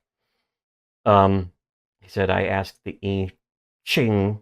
Is that how it's? I think that's at least close enough. I think, yeah. I don't care that much, but I'm pretty sure it's pronounced. It's spelled I Ching, but it's pronounced I Ching or I Chin. Something. There was some like other weird trick to it. I Chim, which comes from Skyrim. Oh yeah, that's right. It's the thing that lets you quick save. Well, I think my personal favorite thing about this panel is him saying, if indeed the Periosiar, the second coming, was here, Christ had returned. Notice he's reading the I Ching, not the Bible. Yeah. Right. Like, I don't think the Bible has appeared in this entire comic, and that's what I love. Like, that's what makes it so. Yeah, it just doesn't show up. Right? Yeah, he's constantly talking about the Bible and Jesus and Elijah, but never once a Bible scene. I mean, he clearly read the Bible, of course, but he's read everything though, and is sort of like mashing them together in his mind. No, he didn't read it. He experienced it. Oh yeah, that's right. He was there. Were you there? He was there. You weren't there. He was there. You don't know. You think you know, but you don't know. But anyways, here's the thing though. One thing I do still kind of like about Philip K. Dick is he doesn't really act cunty like that. Like, you weren't there. I was there. I lived it. He's more like acting like an accidental victim of circumstance. Yeah, he's one of the fucking chroniclers of the knowledge. Yeah, but at the same time, he's like I think there's a little bit of an element, not fully admitted here, that maybe he wasn't. Well, hey, what are the chances anyway? So yeah, he's not the skeptic. He doesn't have atheism plus. If anything, it's atheism minus. Actually, that might be. Yes, that might be a really accurate fucking description. I mean, we're atheism minus. Yes. So yeah, he says, I asked the I Ching if indeed the parousia, the second coming, was here. Christ had returned. I got darkening of the light, and the following line, the only time I ever got this line, darkening of the light injures him in the left thigh. He gives aid with the strength of a horse, good fortune. That's a weird detail, again, when you've read or listened to on audio cassette book, Valis. But it's funny because this kind of reminds me of how Terry A. Davis was he wrote an app for Temple OS to talk to God, and I think it's kind of like how this works, where it would give numbers and sort of assign them to words and try to decipher what those words would mean as messages directly from God. And Terry A. Davis was fully schizophrenic also. So that is, I guess, for other people to decide whether there's anything to that. Kind of doesn't necessarily seem like it might be, but I don't know. When you get to the end of this page, I just found something very interesting about the date. The very last panel, but keep going. Oh boy, always with the dates. That's one thing I noticed. It's a lot of numerology. You're always. I mean, it is interesting though. Like the I think you were pointing out, was it 311, 611, and 911? 911 always have a lot of historical. Each of those have well, not just historical significance. I remember you mentioned on an episode where each one denoted what type of fiction that the Veyanati, where 9/11 would be like an attack from outside, and then foreign terrorist attack. 6/11 is domestic, and then 3/11 is an invisible one involving a lockdown, which is important because on 3/11, all right, that was when the World Health Organization officially declared the thing a pandemic. The and then Cuferino. 9/11. We had the foreign thing, and then Yeah. 6/11. It's important to understand these numbers can always be rearranged and misrepresented. But even January 6th, it's a 1/6, or it's like kind of lightly alluding to, and that was a domestic attack, right? Like, but They can be again, it rearranged sounds and stuff. yeah, it sounds kooky and weird. Only if I'm talking about real life, and I'm not. I'm talking about news events. I don't do the The I don't look into any fictionalized news right, information, infotainment. Right. It's like thematic elements. Like I don't look at this, in my own life or friends or family's lives. Like, when were you born? Are you a Gemini? Or are you a Leo? No, I don't believe in any of that stuff. But on the world stage, it has a functional purpose. Mhm.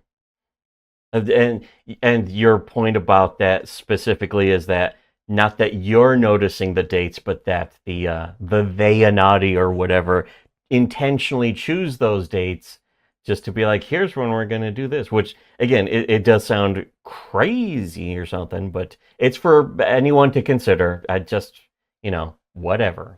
Well, yeah, and when the last day at the end of the page is, just to talk about right now, it says that in the last few months of his life, Dick finally located what he considered the return to Christ, the Maitreya, if you will. In the midst of this last feverish enthusiasm, however, he suffered a stroke and died 16 years later on March 2nd, 16 days later, sorry. On March 2nd, 1982. That's significant because in the exegesis of Philip K. Dick, the journal entry where he had the vision of where he had that dental appointment and he was in so much pain, he saw the fish that gave him the vision and stuff. That was on March 2nd. Where is it? I have that page up right here. So it's literally on the anniversary of this religious experience that this whole comic has been about. Yeah, it's March 2nd, 1974. So it's started journaling, February and March of 1974, which he called the 2374 vision, which was the impact of that. So whatever entity moved him, it kind of did its bidding and then finished. And there's definitely in a very timely manner. Yeah. The fact that that's mentioned, literally the last words in this comic here, is R. Crumb certainly wanting to draw a connotation between those things. It's right when he found out, he died instantly. He died suddenly. Maybe he died from just having the truth hit him so hard that it killed him. It's clearly implication, but here, let's go to this, the panel. Just going back up a little bit, the panel, he has the I Ching, some glow around him there, and the caption says, "Here the Lord of Light is in a subordinate place and is wounded by the Lord of Darkness, but the injury is not fatal. It is only a hindrance. Therefore, he tries with all his strength to save all that can be saved. There is good fortune." I interpret these words as saying that indeed Christ has returned. The Lord of Light is the Christ who has come here and subordinated himself, the Savior, you see. The next panel is a bunch of shady guys in suits, all looking at a globe with sinister intent, you could say. It's kind of like a Doctor Strangelove-ish kind of looking scene. Who knows just how many levels of intentional that is. Maybe R. Crumb is just I want to make this look like Doctor Strangelove. And who knows what else could be layered on that. Maybe nothing. I don't know. Did I live it? No. But the caption says, "The Lord of Darkness is very powerful. We have powerful adversaries. They don't give up their interest in power voluntarily. Their power must be taken from them. We are in a crisis situation of the like this planet has never seen before. We have lunatics in power with the capacity of blowing up the planet. Therefore, if we are delivered from these people, the planet survives. The ecosphere is not destroyed." This does tie in with a lot. I think people kind of forget the 1980 to 1985 was a ton of globalism panic, nuclear panic. Certainly from 1980 leading all the way up to Chernobyl, the threat of total nuclear war. There were a lot of movies about it. Even The Dead Zone. The whole point of The Dead Zone is the president was going to fucking cause World War III and just hit the button that launched all the nukes. There was War Games, which was about an AI that takes over and launches all the nukes and that kind of stuff. There's a lot of nuclear panic, and the idea of the crazy people are in charge, the evil people in charge are gonna blow up the world and that kind of stuff. And perhaps not without cause, but it was certainly almost like a not a forced meme, but it was certainly the meme of the era, was the nuclear fear of a nuclear war. Here, the penultimate panel, or pentultimate panel, which, as my brother said, means it's 5 times better than the last panel. It's him on the floor, sort of clutching his stomach, saying "LOI, God, why have you?" or my father. Or no, it says here. It translates, "My God, my God, my God, my God, why have you forsaken me?" I may have mistranslated that earlier, but yeah, it's "My God, why have you forsaken me?" I remember it being, "Father, why have you forsaken me?" But yeah, this is clearly the full-on here official translation. So there's no mistaking it when it says right at the bottom of the panel. But anyways, the caption says, "In 1976, I tried to kill myself because Elijah had left me," which doesn't really point to stability on Philip K. Dick's part, I'll say. But, again, I mean, if again, I didn't live it. What can I say about him? But it continues saying, "I felt him leave, and it was awful. There is nothing worse in the world, no punishment greater, than to have known God and no longer to know him. The voices stopped talking to me. I didn't care if I lived or died." There's a big element of the first half of Valis that's about his suicide attempt and staying in the nut house, and his experiences there, which are really interesting and entertaining as well. And again, surprisingly short. He goes from like interesting portion of this, then just to the next, then to the next, and it's fucking just breezes through. I have to go. Yeah, we're almost done. We're on the last panel right in now. fact, I'm thinking My throat's getting a little raw leave the too. call. I should probably leave the call first because I won't be able to disconnect it. I guess you can, so we'll hear I'm going that. to do that now. All right. We're about to wrap up here, though. The last panel, Philip K. Dick is pointing at a book. I wonder what book he's pointing at. I don't know. But the caption says, "In essence, I had served my purpose in Flow My Tears." Oh, yeah, that's right. Flow My Tears, the policeman said, I think, is the name of one of his other books. One of his books in which there is a cipher, a secret prophetic message aimed at particular people, and which Dick was not even aware of when he wrote the book in 1974. "I rallied back from the suicide attempt, but if I hadn't rallied, it would have all gone on without me." And then they'll ask, as we read already, the last panel, or the last caption here says, "In the last few months of his life, Dick finally located what he considered the likeliest candidate for the returned Christ, the so-called Maitreya. In the midst of this last feverish enthusiasm, however, he suffered a stroke and died 16 days later on March 2nd, 1982. The end." And just a footnote along the bottom says, "The most dialogue taken from Philip K. Dick, The Last Testament, copyright 1985 by Greg Rickman, published by Fragments West, the Valentine Press." Valentinian Gnostics. Yeah, okay. There it goes. But- all ties together. Surely the bear is sticky with honey. Right. But yeah, the again, just this comic alone, fascinating read. Philip K. Dick's writing is good. He's definitely a good writer because his stories have interesting stuff in them. Oh, those are the chips. Yeah. Okay. And I want the Cheetos balls. Do you want? No, I just want the Cheetos balls. Okay. Anyways, so yeah, we're gonna wrap up then. My brother's about to go take some of these goofy little snack packs to my mom's, or our mom's actually. Whoa, what are the chances of that? Whoa. So yeah, another great episode, of course. This is a super extra long deluxe episode. This is the kind of stuff that's usually just on our Subscribe Star. This will go up early on our Subscribe Star, but I'm going to eventually just upload it as flat out a Shitty Webcomics Weekly.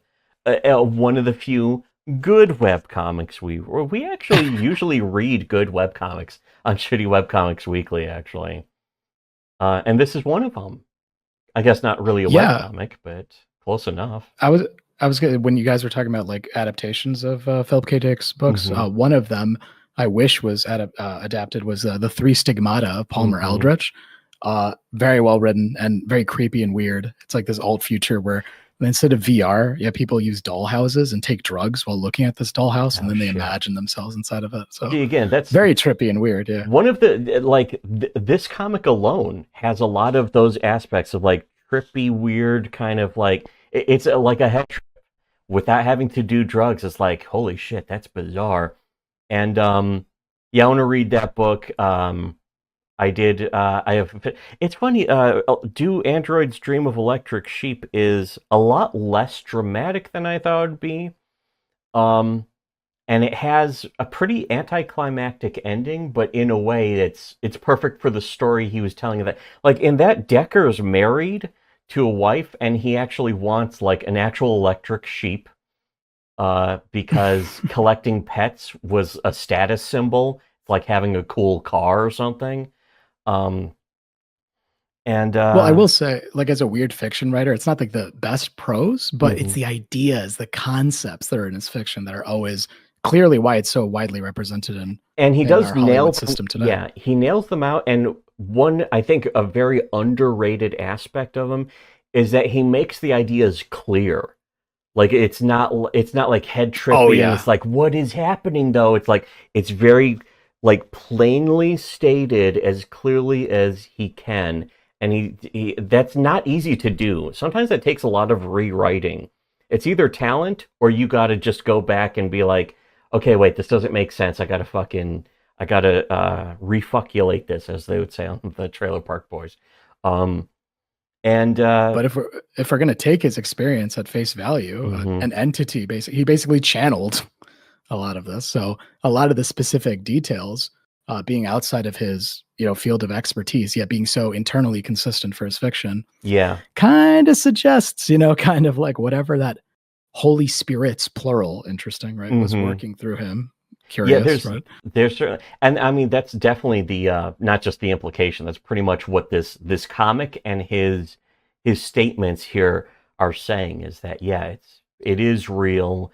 It's like his way of saying it's an AI voice is sort of his way of trying to just describe it, but he's not even necessarily saying that it's an AI. Just but I mean he could be also, because I think he's trying to also get the point across that he just doesn't know either, that he's trying to figure it out.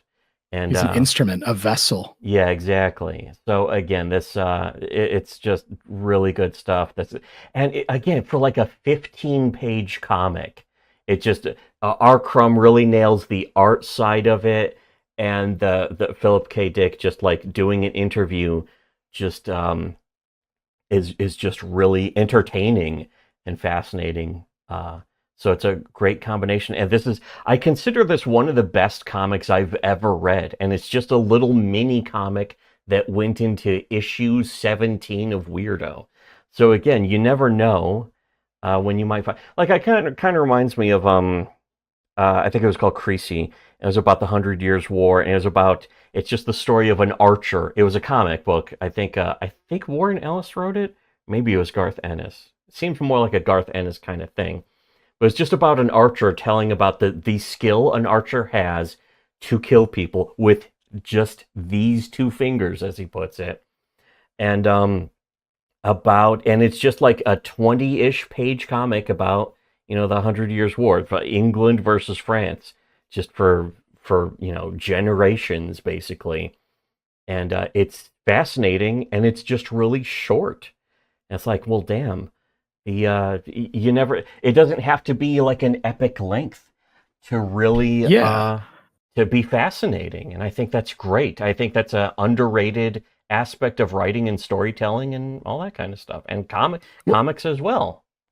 Yeah, and it's fascinating how much of this comic just has static headshots of Philip K. Dick like looking mesmerized, out into the distance, the 1,000-yard stare and stuff. But it works because then it's followed up with the next panel of like some some bizarre ancient, sometimes it's like it will cut to like him outdoors, and it's like he's being crazy outdoors, but it still manages to be dynamic even when you're just seeing his face and then seeing his face again and seeing his face. But R. Crumb mixes it up just enough, like him sitting on the floor next to a sofa chair with his cat and like a pen and some stuff like that.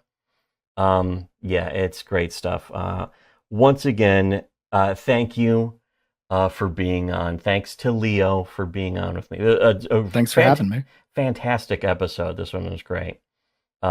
Especially for super bonus deluxe length. This was one we wanted to do for a long time. I have a few plans for like final episodes of Shitty Webcomics Weekly. This was one of them, and it's nice to have it knocked out. So, thanks for being on with me. Thanks especially for providing not only extra context, but all sorts of crazy conspiracy stuff. It's which is I think it mixes well in a way with this comic too, because it in a way it's sort of about the same thing, or tangents. Because what is it? If you understand Philip K. Dick's like perspective, the simulation theory and stuff, it's so contemporary, it's so modern, and it's wild to think. In the 70s, still hasn't yet come into his own, or only now coming into its own. Like The Matrix was still just an action flick, but people are really starting to get into the whole simulation theory. So he was way ahead of his time on that one. And that's what's concerning, is to show that what's the genesis of this kind of. It's like, well, it's from a science fiction writer. Yeah. People mock L. Ron Hubbard, which, by the way, L. Ron Hubbard and Philip K. Dick were contemporaries of each other. Yeah, that's right. In fact, I remember reading. Oh my gosh, was it him or Heinlein who dared each other to make a religion? I think it was. I'm not sure. No, I know. No, I'm pretty sure. Yeah, L. Ron Hubbard worked with what's that guy again? Jack Parsons or something like that, and also. And L. Ron Hubbard was ragged about wanting to create his own religion. But the curious thing is, I remember reading an X post, like I'm not talking about the social media site. Oh, the board? Paranormal board, long ago, about someone who was claiming that a scanner darkly was Philip K. Dick making fun of Scientology. And that was another. That's right. That was another movie that was made off one of his books. But what was it called? The rehab centers or something was like making fun of Scientology's view, and this post I have to look it on 4Plebs to see if I can find it, but it argued that Phil K. Dick, he was his apartment was like seized by men in suits and stuff, and people are thinking, oh, is it like the CIA? He argued that it was like related to Scientology, like it was that he was an SP, but that's not official. It was just SP. It was just literally again like the terminology they had, because I did read Going Clear, and to be honest, apparently Scientology would indeed do shit like that. That's certainly not beneath them or above them, even perhaps. Right, but people with the idea from L. Ron Hubbard, they're like, "Oh, that's just from some kooky science fiction writer." But simulation theory, oh, well, that's like the thinking. Dismissing one and accepting other. That's the same thing. That's what. As long as the right people push it, as long as the right talking head that I worship. If they have enough, if they got a silver play button on YouTube, then okay, I might go for it. There being an abject silver play button. That's the thing, is that's really the newest racial slur, is silver play button. And it's a racial slur against people on YouTube who have silver play buttons. Anyways. The new blue check marks, yeah. Yeah, exactly. It's funny because the gold play buttons they aren't necessarily they're unironically silver play button people. Some of them are the biggest fucking sociopaths possibly on the planet, but meanwhile the gold play buttons, some of them are just like goofballs who like talking about movies, like Red Letter Media or Wendigoon and that kind of stuff. Which all I do is I just listen to their video. In fact, Red Letter Media just did a Plinkett review again yesterday for the first one in years, a Plinkett video about the Star Wars fandom, and they show like Star Wars fans like in a big Star Wars gathering, like praying to Star Wars, and it's fucking like psychotic.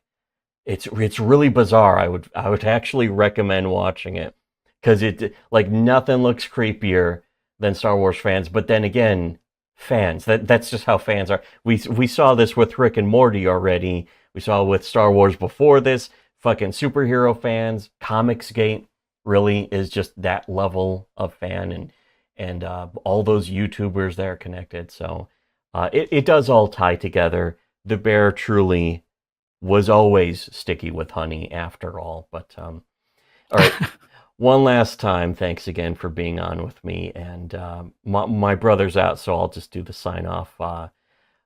Donate to our Subscribe Star, become Pay Pig in order to have Elijah embody your spirit, perhaps. $5 a month. That's not bad. For everyone else, though, should have listened to Shitty Webcomics.